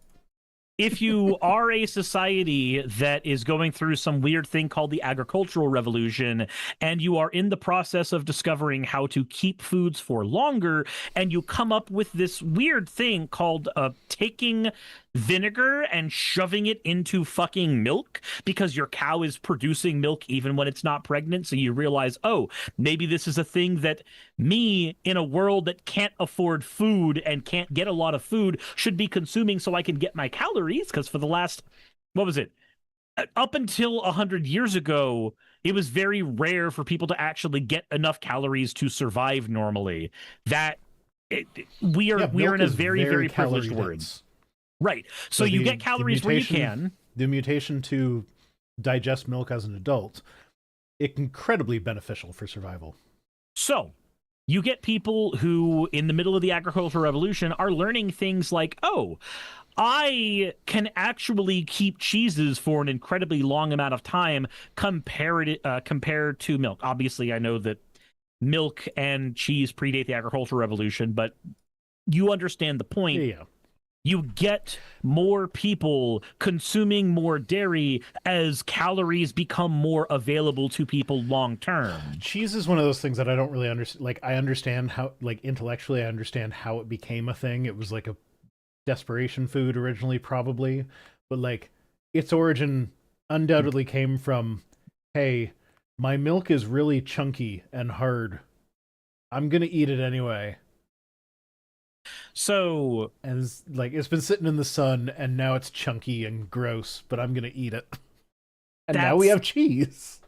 No, because the sun does not make cheese. The exact... I know that I was oversimplifying for the sake of the... Okay, I was gonna. So me and Saki have been actually debating. I have made my own cheese out of grocery store milk before. I know that. Yeah, Saki and I have been debating making mozzarella at home. So I'm just like, you take a strong acid and you put it in the base, and it causes it to curdle, and then you get mozzarella, and then you can go from there. Anyway, but yeah, no, we don't have an exact on the discovery of cheese, but we do know that there's like cheese remnants from the oldest pottery that we have found. Yep. Because what we would do is we found the origin of blue cheese. Made out of blue milk. Used blue milk on to make cheese. God, I hate blue cheese. I love blue cheese. It's so good. I do not. It's another one that I don't understand how it's like, oh, my cheese went moldy. Guess I'll eat it. You know that's how we make Swiss cheese, right? Yeah, I know. There's a lot of aged cheeses that go that way. Yeah, we introduce mold in specific areas of Swiss cheese in order to let it eat through the cheese, and that's how you get Swiss cheese with its nutty flavor. Yeah. No, I'm aware that a lot of cheeses involve mold, and yeah, it's called starvation. I know. Intellectually, I know. But since that's not a problem I've ever had to deal with personally, it's one of those, and like, if I don't know what the best before date was on something that's in my fridge, and I know it's been there for more than a day or two, I just throw that shit out. So one of the theories for how because there's two ways you can make, or there's a few ways you can make cheese, but the popular ways are with rennet or with vinegar, because they are both acidic and they both cause the cheese to curdle. One of the main theories... rennet would be the first one to be discovered. Actually, the theory goes that there's a theory that goes that rennet was the one that we discovered, because we would... back when we had to make all of our materials from animal flesh, because it's just what we did. So I see that. I was thinking from a modern perspective of vinegar is so much more common than cow stomach. Right, but if we are taking a cow stomach that we don't want to consume, and we're using that to store our milk. Yep, if we're using that to store our milk for a long journey, and then suddenly it curdles in there, and we go, well, shit, I will die if I don't consume this thing I brought with me, because I don't have access to a McDonald's 1,000 years ago. Like, you go, okay, I guess I'll consume it anyway. Wow, that's actually kind of tasty. I'm going to keep storing this milk in animal stomachs until I figure out which thing in the animal stomach is causing this reaction, so that I can replicate this over and over again long term. This tasted good, and I get to keep my calories, and hey, bonus, it didn't spoil. That's really cool. Mm-hmm. Lord of Uzkalak is saying, sure, it wasn't scavenging rotten fruit. Fairly sure those are non-human simians that get drunk. There are non-human simians that get drunk on fermented fruit. I assume you're talking about the origin of alcohol. And yes, I could absolutely see scavenging rotten fruit resulting in that discovery. My mother has an apple tree in her backyard, which they're not apples that are good for human consumption. But yeah, in the fall, when the apples start falling off the tree, she regularly has drunk yellow jackets in her backyard. Because they don't sting when they're drunk. They just get drunk on apple cider, essentially, and then they just turn into the most docile murder hornet. Like, they're murder hornets, but they're docile.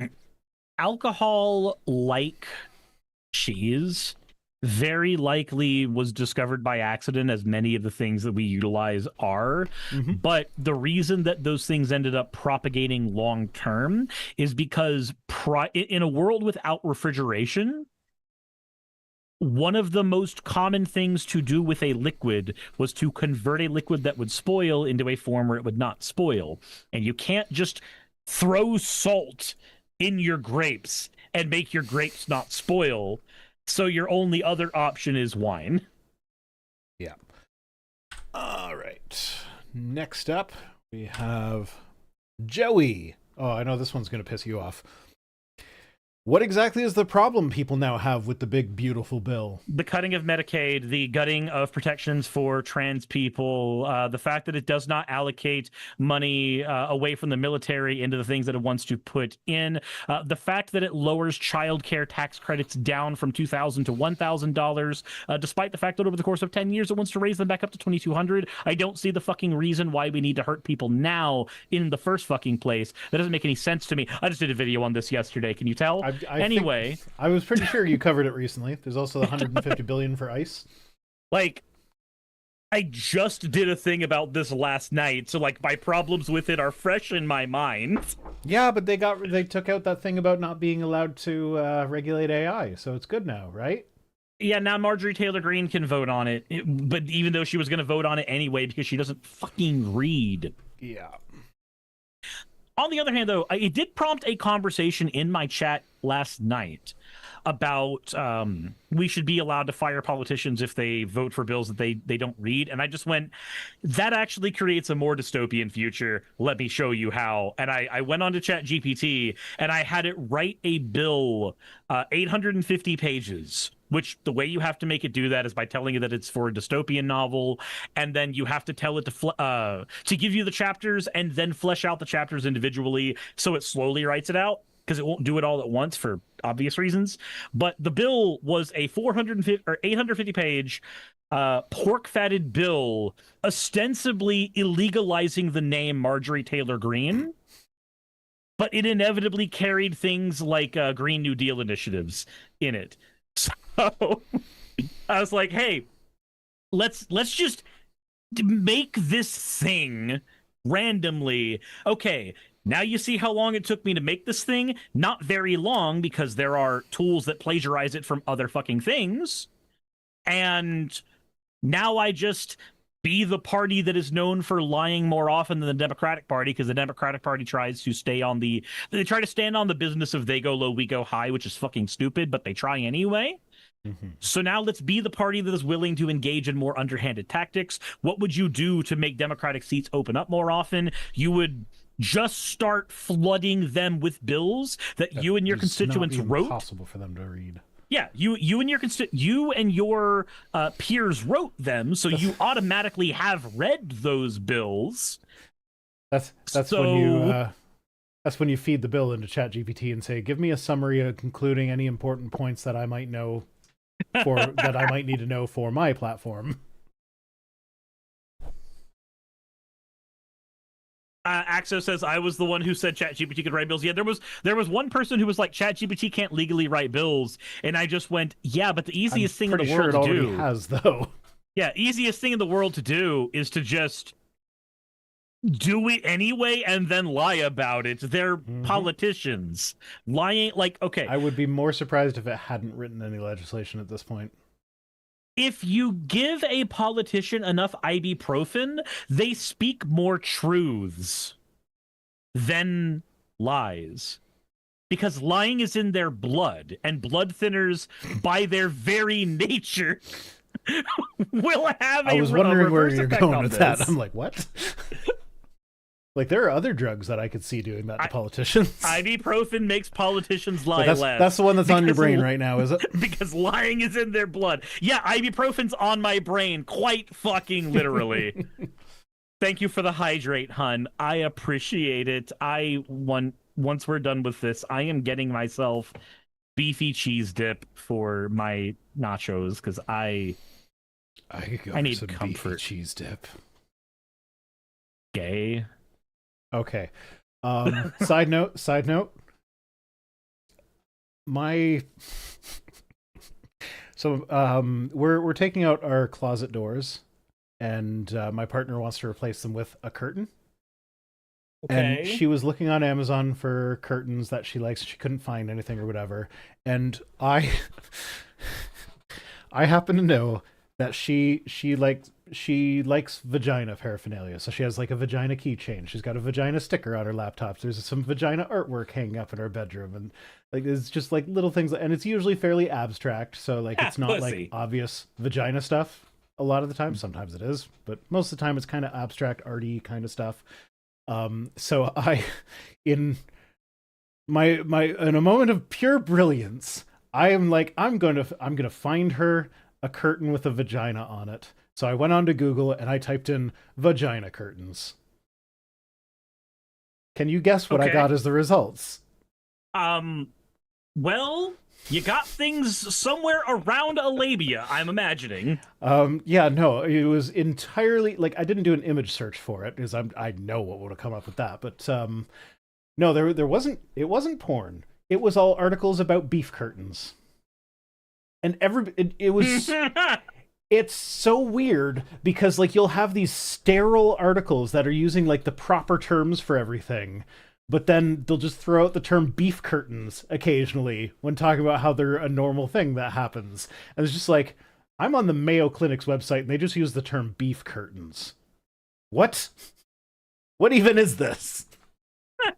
So yeah, I was unsuccessful in finding a curtain for our closet with some vagina artwork on it send to her, because the words curtain, when you put the word curtain next to anything to do with vaginas, that's all you get. My favorite was there was an article trying to explain non-surgical ways that you can minimize beef curtains.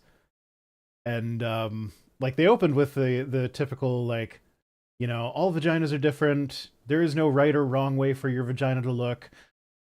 The beef curtains are fine. And like honestly, it's fine. I don't mind them. All vaginas are beautiful. Yeah, then they went on to explain, and it was very clearly a large language model written thing, because it was all stuff like, do your pelvic floor muscle exercises. That will minimize your beef curtains. Like, those aren't muscles, though. And unless my knowledge of anatomy is way off, I'm pretty sure they're not controlled by muscles either. I think it's more that if you're doing exercises in general, and you can get your skin to tighten up. I'm sorry, Ms. Draka. I think if you're doing exercises in general, and if you can get your skin to tighten up, that's what it's basically doing. Like, yeah, there's not a direct causative link between these muscles being used and Jessa says I thought something it was else. Cow pussy. No, it's when your labia majora is a little bit long, and it's very common. A lot of women got the curtains. I'm gonna be honest. I don't care one way or another. Nope. Pussy's pussy. Yep. Like, I'm just happy to be invited. Exactly. Like, woman has genitalia. Genitalia may be pussy. Genitalia may be penis. I don't care. I will put it in my mouth, and I will do my best to make the person happy. Exactly. Who cares after that point? Yeah, do the curtains match the drapes takes on a whole new meaning. Speaking of things that make me happy, I don't know, just random side thing. I just found out that GE is actually going to be coming to Atlanta in September. Nice. We're going to be going to the Magic Convention. I am not. Well, yeah, because that would require you being in the States. Yeah, that ain't happening. And the States are a no-go zone for you right now. Oh, you know what? I didn't... Fuck, is it still open? Nope. Who doing the one now? No, I was going to cover the story. There's that guy who got detained for having the meme of JD Vance. The the baby face JD Vance? Yeah, we were going to talk about that for a little bit. Because the Department of Homeland Security or whatever issued a statement about it. Zero Life King. His name is Mads Mikkelsen. So it's fucking Galen Erso. I mean, it's not like actually Galen Erso. It's just another guy who happens to be named Mads Mikkelsen. Why do I have Joe Biden MPreg art in my fan art section? I don't know. It has got nothing to do with me, so I'm moving on to the next Biden's tweet. laser eyes can impregnate me, and this is now lore. Why? Okay. Yay! So Laura Loomer tweeted, this is, she's tweeting about Kat Abugazeli. I still haven't heard her say it out loud, so I'm not sure how to pronounce it. I think that's approximately correct. Cat Abu is McQueen. Yeah. Oh no, I love it. Everything I've seen her post has been gold. It has been. We're gonna see some of her posts after this. So Laura Loomer says about her, this is another communist candidate running for Congress in Illinois. If democratic socialists had their way, Congress would be full of jihadists and wannabe hookers who want to seize all means of production. Not only is she running for Congress, but she's also dating Ben Collins, the CEO of The Onion. These are not serious people. Please cover your cooch, Cat Abu Zaili. When the picture she has, she's if you scroll down in the picture, she's wearing short shorts and her legs are not closed. Oh boy, it's not women. It's not pretty. an explicit picture whatsoever.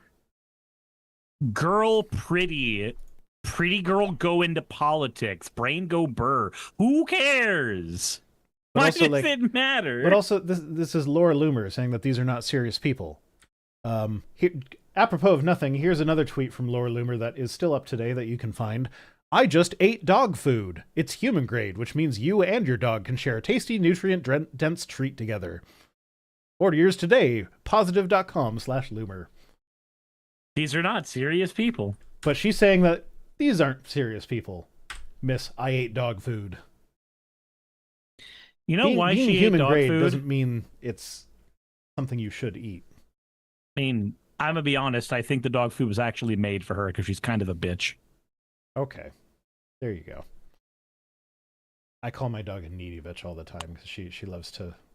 She likes pets, and if you ever stop petting her, she will like stuff her head underneath your hand until you start again. Every single animal, bitch. every single animal in this house does that. Yeah. And it's one of those things where like it's cute, so it works, but like the proper way to train her out of it is to not give into it. But it's cute, so it works. I don't want to train any of my animals out of that behavior. I think it's adorable. It is adorable, but it does get annoying a lot of times. Anyway, Wade says, is she the one that did the handy? No, that was Lauren Boebert. Lauren Boebert, yeah. Is it actually pronounced Boebert, or is that just how you say it? Fuck if I know. I don't care enough about the woman to find out.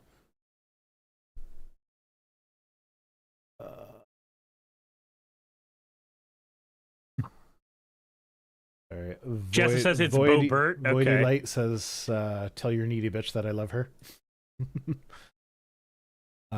Yeah, so anyway, Kat's response to this post by Loomer is, support your local wannabe hooker by donating to my congressional campaign.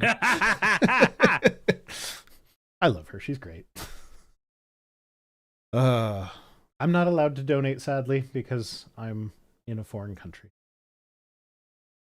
But if I could, I would.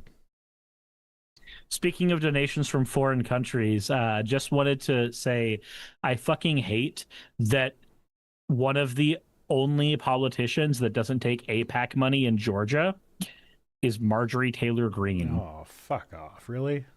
Yep. They don't have a reason to buy an anti-Semite. But Raphael Warnock and John Ossoff and like basically everybody who is otherwise decent, Nikema Williams, whose town hall I reported on a few months ago, like all of them have taken APAC money. That stinks. Yep. AOC has taken $0. That doesn't surprise me. I was kind of floored when I saw that Vladimir had taken $19 million, and I was like, oh, wait a minute. I went to New York to fight about this. I knew that one. That was from the Bowman campaign. Terran Ambassador says Warnock and Ossoff. Yes, both of them. Can I just go back to the New York mayoral thing for a second and talk about how fucking exhausting y'all's elections are? Like, yeah. I heard all the stuff about him fighting against all these other people that were running for mayor in New York or whatever, and then there was finally an election, and oh, that was just the primary, is now the Democratic nominee. The actual election's in November. What the fuck is wrong with you people? Like, in Canada, so we have set elections, there's a time period between elections, and so we know when it's coming up, but Parliament can be suspended and and like it can be dissolved, and our what's it called? The Governor General can issue writs of an election at any time, which it'll dissolve Parliament and start an election. So that happened at the end of March this year. Parliament was dissolved. Governor General does up the writ of election, says we're going to have an election. Do you know when our election was? I'm using the past tense, so it's already shorter than an American election, even if it's yesterday. It was April 28th, I think it was. End of April. So end of March, election is announced. End of April, we have the election. And it's done. What the fuck is wrong with you guys? Why is it a years-long event every time? On the bright side, we had ranked choice voting in New York. Yes. And there's at least one positive there. He kicked Cuomo's ass without ranked choice voting, and the ranked choice is going to make it even a bigger ass kick. Johnny Bravo for $2 says, I love it when people make fun of the couch lever. JD Vance and his poofy head. He can be a couch fucker. He can fuck each other's couch. Honestly, fucking a couch is the least weird thing he's done. Have you seen him order donuts? Fucking a couch is downright surreal normal. As shit. Fucking a couch is downright normal compared to how he orders donuts. So, do you like working here? I can at least see how you get there. If you're a horny teenager, it's stiff, you're on the couch, feels kind of nice to rub it. I can see how you get there. Not for me personally, but it's... Okay, good. How long have you been here? Okay. Good. Oh my god. Like the most normal fucking thing in the world should be going to somebody who's working class and just being like, so how long have you been stuck working today? It looks like there was a rush. There. It's no longer a weird question. It's no longer a weird question anymore. Because you're acknowledging a part of what a working class person fucking deals with. Customers. So Sakura is saying, teenager, didn't the couch boinking happen when he was in college or something like that? I don't know when it happened for him. I'm saying that's when I could see it having happened for me. Why are there... I'm not a horny teenager anymore. Why are there emotes spelling out mpreg in my fan art section? Go away, all of you! You reap what you sow. And you sow your seed into your own uterus. I sowed nothing, and apparently that was Biden's seed. Oh, okay. And now you sowed Biden's seed into your uterus. I just You're gonna have little Biden babies. You can have little Biden babies. I just beat Final Fantasy VIII for the first time. Little pink Biden babies with cameos. I'm really angry that the rank everybody has in that game is seed. Okay. Stephen Miller, next. Evil ghoul who needs to be... I love Tesla. Oh, shit, wrong button. I love Tesla! That was supposed to be the censor button. I was going to say what I want to do to Steve Miller, but we can skip that. He says, the best way to keep illegal aliens from getting free healthcare is to deport them. Hot take that probably shouldn't be a hot take. I don't care what your legal status is. You deserve free healthcare. Agreed. Give everybody free healthcare. I'll even include the fucking billionaires in that. Why they do can the have free emotes healthcare. spell no now after my request to stop with the mpreg shit? Sean Helfin put these emotes in. I don't know what they mean. Is one of those Jinx crying next to Vi crying? I don't know. I don't know what any of those are, except for the U at the end. I recognize me.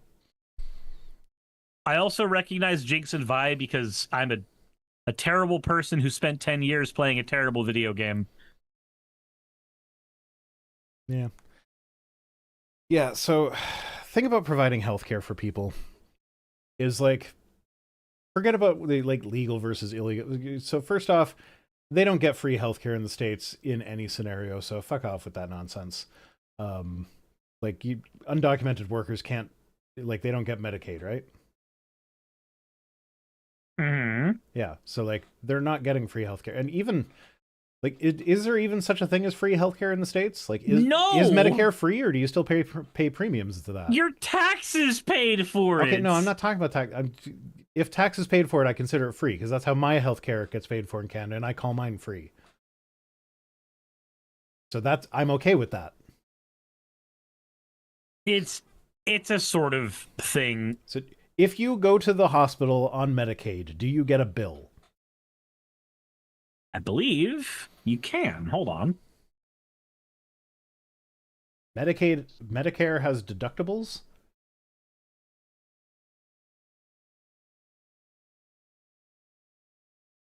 Yeah, they only cover a significant portion of healthcare costs. You still pay premiums, deductibles, co-payments, and co-insurance. Why aren't those all things? Yeah, so that's not free healthcare. So even the quote-unquote free healthcare that you guys have down there, it's not free healthcare. And an undocumented immigrant is not eligible for that anyways. They do not get that. They have to pay the whole goddamn thing. So the best way to keep anyone from getting free healthcare is to just continue having the system that you have, because it's a piece of shit. Yeah. So like, no notes. I mean, what I'm getting from this is that Stephen Miller's okay with giving free healthcare to citizens, which I will take that as a step in the right direction. I gotta continue being an American, where at least I know I'm in crippling medical debt. Okay, so you and Saki are not married, right? Correct. Okay, so you moved to Canada, marry me. Saki moved to Canada, marry my partner. And we have a nice little polycule. And you guys get your citizenships. Only thing that I need from you, you guys gotta be like our live-in nannies. You're doing that. You gotta take care of our kids and drive them places, because fuck that. There's so many goddamn appointments, Cirrus. There's so many of them. This is gonna have to be a shared custody thing at that point. You know, he says, take the deal, Cirrus. Yeah. Jackson says, fucking done. I'll take that deal. Yeah, no, like I need seriously, like for our mental health, I think we are getting to the point where we might need someone to help take care of the kids, because it is a lot. It's not just that we have 5 kids, it's that all of them except for maybe one are neurodivergent in one way or another, and it's not a low needs sort of scenario. So you're saying that every day is a new tism schism? Yes, it is challenging. So yeah, a lot of people in the chat gonna marry me and come be my nanny. Okay, I'm gonna set up a website to apply to. The most memed on shit in the world now.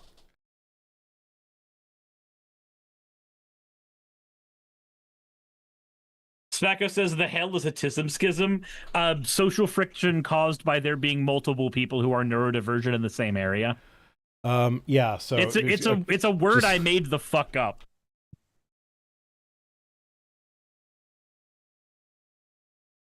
Rhino has a compound in his basement.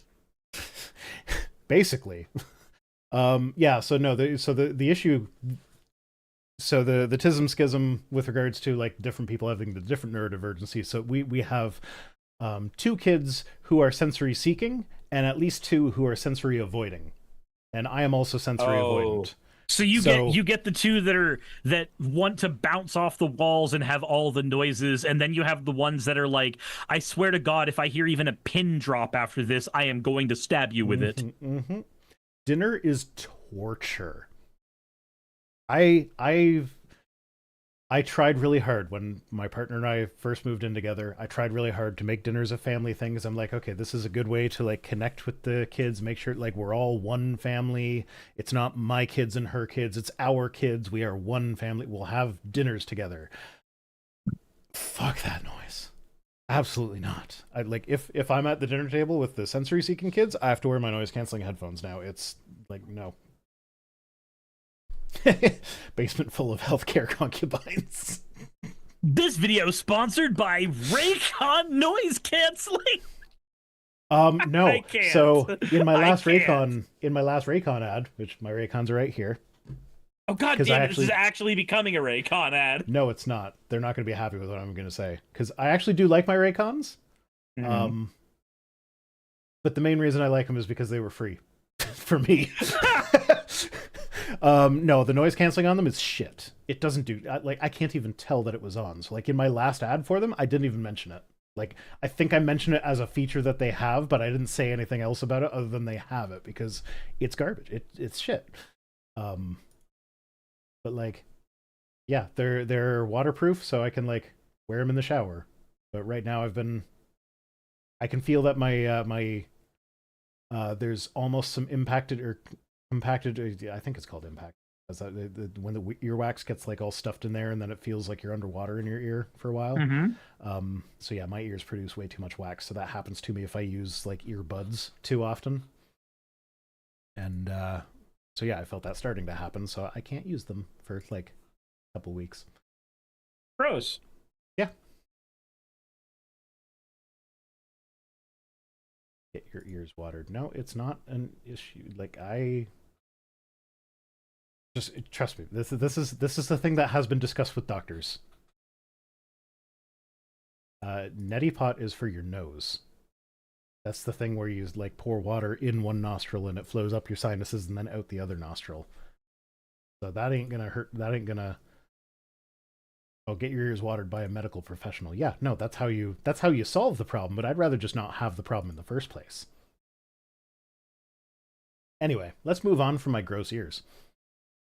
Does anybody still want to marry me, knowing that I like spurt smelly gray stuff out my ears? Have you heard of a Q-tip? No, that makes it worse.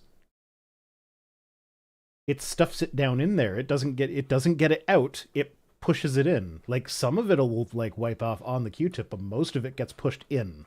So absolutely not. Q-tips cannot do it. What about those things that like they almost drill into your ear a little bit? They kind of screw into your ear and they pick up everything and then you just drag them out? I'm not confident enough with those because those are the kinds of things that if you stick them in too far, you get a punctured eardrum. And so I'm like very delicate with them, and so it doesn't actually do anything. Oh, I understand. Yes, I do. Okay. Y'all are just telling me all the stuff that I already know. Yes, hydrogen peroxide works. However, after it's impacted, it doesn't like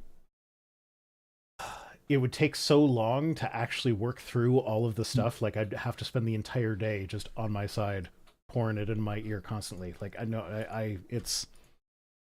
I just avoid that. Boil your ears, Rhino. So that's the thing is your ears are naturally self-cleaning. If you don't put anything in the way, the earwax will just occasionally fall out on its own when there's too much of it. The chewing motion works it up, and it's a recycle thing, and most people don't even notice it happening. I produce too much, so I have to be careful with that sort of thing. But like, as long as I'm aware of it, I can avoid it. I have a way that you can solve your problem. You know what else is self-cleaning? Vaginas, and they are wonderful. Ha! Holes. Moving on. Wendell. Fact. Jesus fulfilled hundreds of Old Testament prophecies. That's no coincidence. That's divine planning. I mean, oh my god, I'm so happy that your character in your story did the thing you wanted him to do in the story. I was going to say, I will grant that that is no coincidence. Like, okay, cool. Fennec says, also just get some on-ear headphones. Yeah, I have on-ear headphones. These are my wireless on-ear headphones. Just ignore the wireless plugged into them. Ignore the... These are my wireless headphones. They're wireless. Ignore the wire. These are my wireless headphones. They're the noise-canceling ones that I use at dinner time. The noise-canceling on these is actually pretty good, as opposed to the noise-canceling on these. But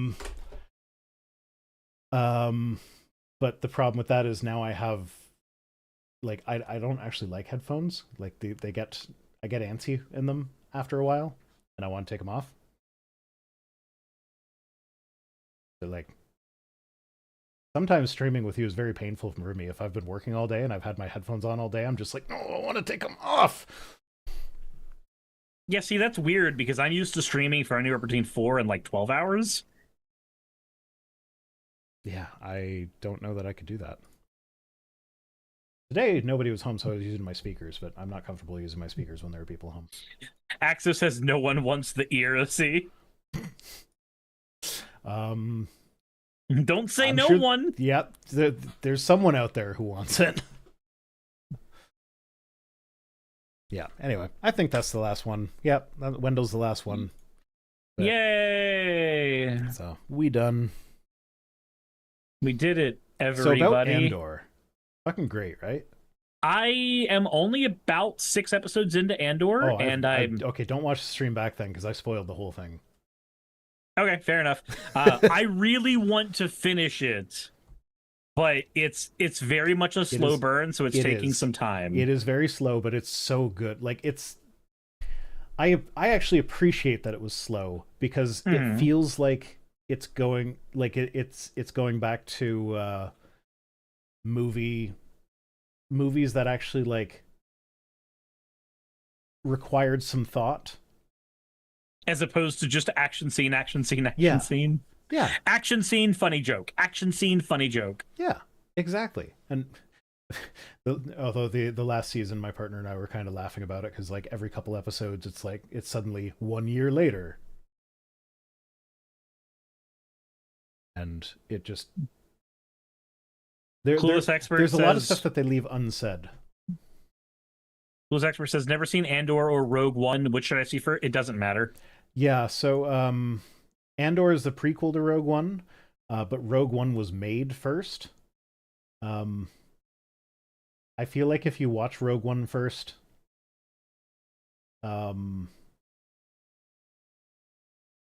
if you watch Andor first, there's a few things that are kind of like, I'm not sure why they did it that way. I feel like you should, like, Rogue One first is what makes sense to me. Although I would be interested to hear from someone who like saw Andor first and then saw Rogue One. Because like there are some things in Rogue One that like they obviously didn't think about when they were making Andor. Mm-hmm. And so if you watch Andor and then go into Rogue One, it might be like you might end up being like, oh, well, that doesn't make sense. How come they didn't do it? Whereas if you watch the movie first and then treat Andor as the prequel that it is, then it's easier to forgive that. I don't know. It's subjective. Rogue One is a good movie. It's not an amazing, fantastic piece of art. But like for Star Wars movies, especially for Disney Star Wars movies, it's by far the best Disney Star Wars movie. For Star Wars movies in general, I'd say it's pretty close to being on par with Empire. But I also enjoyed my time with Rogue One. I also recognize that Star Wars is not fine art. It's a fun little movie. It's a fun little franchise. You're supposed to just have fun with the little movies. Or alternatively, you can deep dive into the video games and the production of each film, and you can then hyperfixate on the novels and chew through 20 of them in about a 2-month span. So that's what I did. One of the things that Andor did really well is there were apparently a bunch of references to books and comics and video games and cartoons and stuff that I have not seen, but I didn't feel like I was missing things because of those references. Whereas there have been other shows where it's like, oh, clearly this is a character that I'm supposed to already be familiar with, like Ahsoka. That happened in Ahsoka a bunch of times. It was like, oh, clearly I'm supposed to already know who this is. But I don't know who this is because I didn't watch the show that she was in. Clone Wars or Rebels? No, I didn't watch either of those.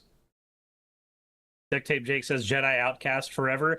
Lightsaber combat in Jedi Outcast is fucking great. I need to actually play through that game in full.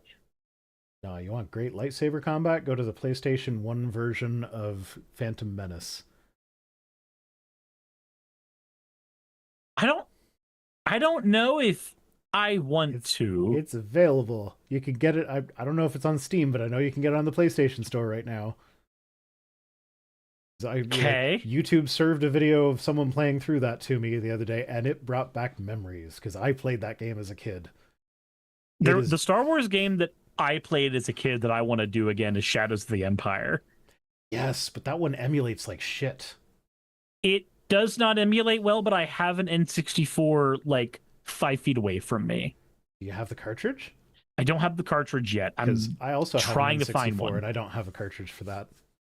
Yeah, But yeah, no, that was a good game. I remember really liking that. I really enjoyed that as a kid. I remember watching my dad play it, and I want to go through it. I really do want to go through it because the vibe in that game of like, congratulations, you are dealing with an empire that is overarching threatening and it's going to fucking kill you is fantastic. If only the opening section of the game didn't suck. I have a long history of completely missing whatever story is a part of the video game that I'm playing. So when I was playing Shadows of the Empire, I thought I was Han Solo. And I was confused why the Millennium Falcon looked like that. Jesus. Didn't expect me to read the text, did you? I grew up playing RPGs. To be fair, I only ever played that game at my friend's house, so it was always like in 5-minute spurts. That makes a lot more sense because when you're in that environment, you're not paying attention to everything and you're having conversations with your bud and everything else is happening. So I like RPGs a lot. I don't play them all that often because of the time investment. It takes a lot to beat a JRPG. And then for some reason I finished disc 1 of Final Fantasy VIII in 2 hours and I don't know how that fucking happened. So maybe these games aren't as long as I remember. I just got lost a lot. Who the fuck knows? Final Fantasy VII, there were so many times when I didn't know where to go or what to do, and I wandered around for hours being frustrated that I couldn't find the next thing, and it was just like the most obvious thing when I finally did get it. I finally beat 8 for the first time last night, and I realized why I physically could not beat that game as a kid. It would actually have been impossible for me to finish that game as a child. Because the way that the combat system in that game works does not yield itself to a young mind that has not paid attention to jack shit. Final Fantasy VII's system is way simpler by comparison. The junction system, there's a reason we've never gotten that back in any fucking Final Fantasy game. Maybe that's why I've never played any Final Fantasy except for 7, because I remember trying another one and not like it was, the learning curve was just so high. I was like, I've already spent so much time learning how materia works, and now I'm supposed to learn this other thing that's completely different. No thanks. And then I never played another Final Fantasy. So the best one to play if you liked 7 is 9. If you enjoy 7, 9 learns all the correct lessons from 7 to be a good game still. 8... I mean, that's just because 7 of 9 is the best. Is it because 7, 8, 9? That was a Star Trek reference. Oh, okay. That's a very different 7 thing. 9 was Jerry Ryan's Borg character in what's it called? Nixie Chan. Star Trek Voyager. Sorry, Sakura says, how did you finish disc 1 in under 2 hours? So, the remaster version of the game has a speed up button that speeds up combat. So you can go through the turn-based combat way quicker as long as you know what commands you're trying to go for. But the biggest thing is, in hindsight, there are only 3 set pieces on disc 1. It is literally the mission in Dalit, which you can complete very quickly. The mission in Timber, which is just the train shit. More time is spent with them explaining how to do the train shit than actually doing the train shit. And then you do the assassination mission in Galbadia. And then you fail, and then you go to disc 2. There's 3 set pieces total. Most of the time in 8 is spent reading text in disc 1 than it is actually doing things. Okay. On that note, I think it's time to end it. Fair enough. As always, fuck off.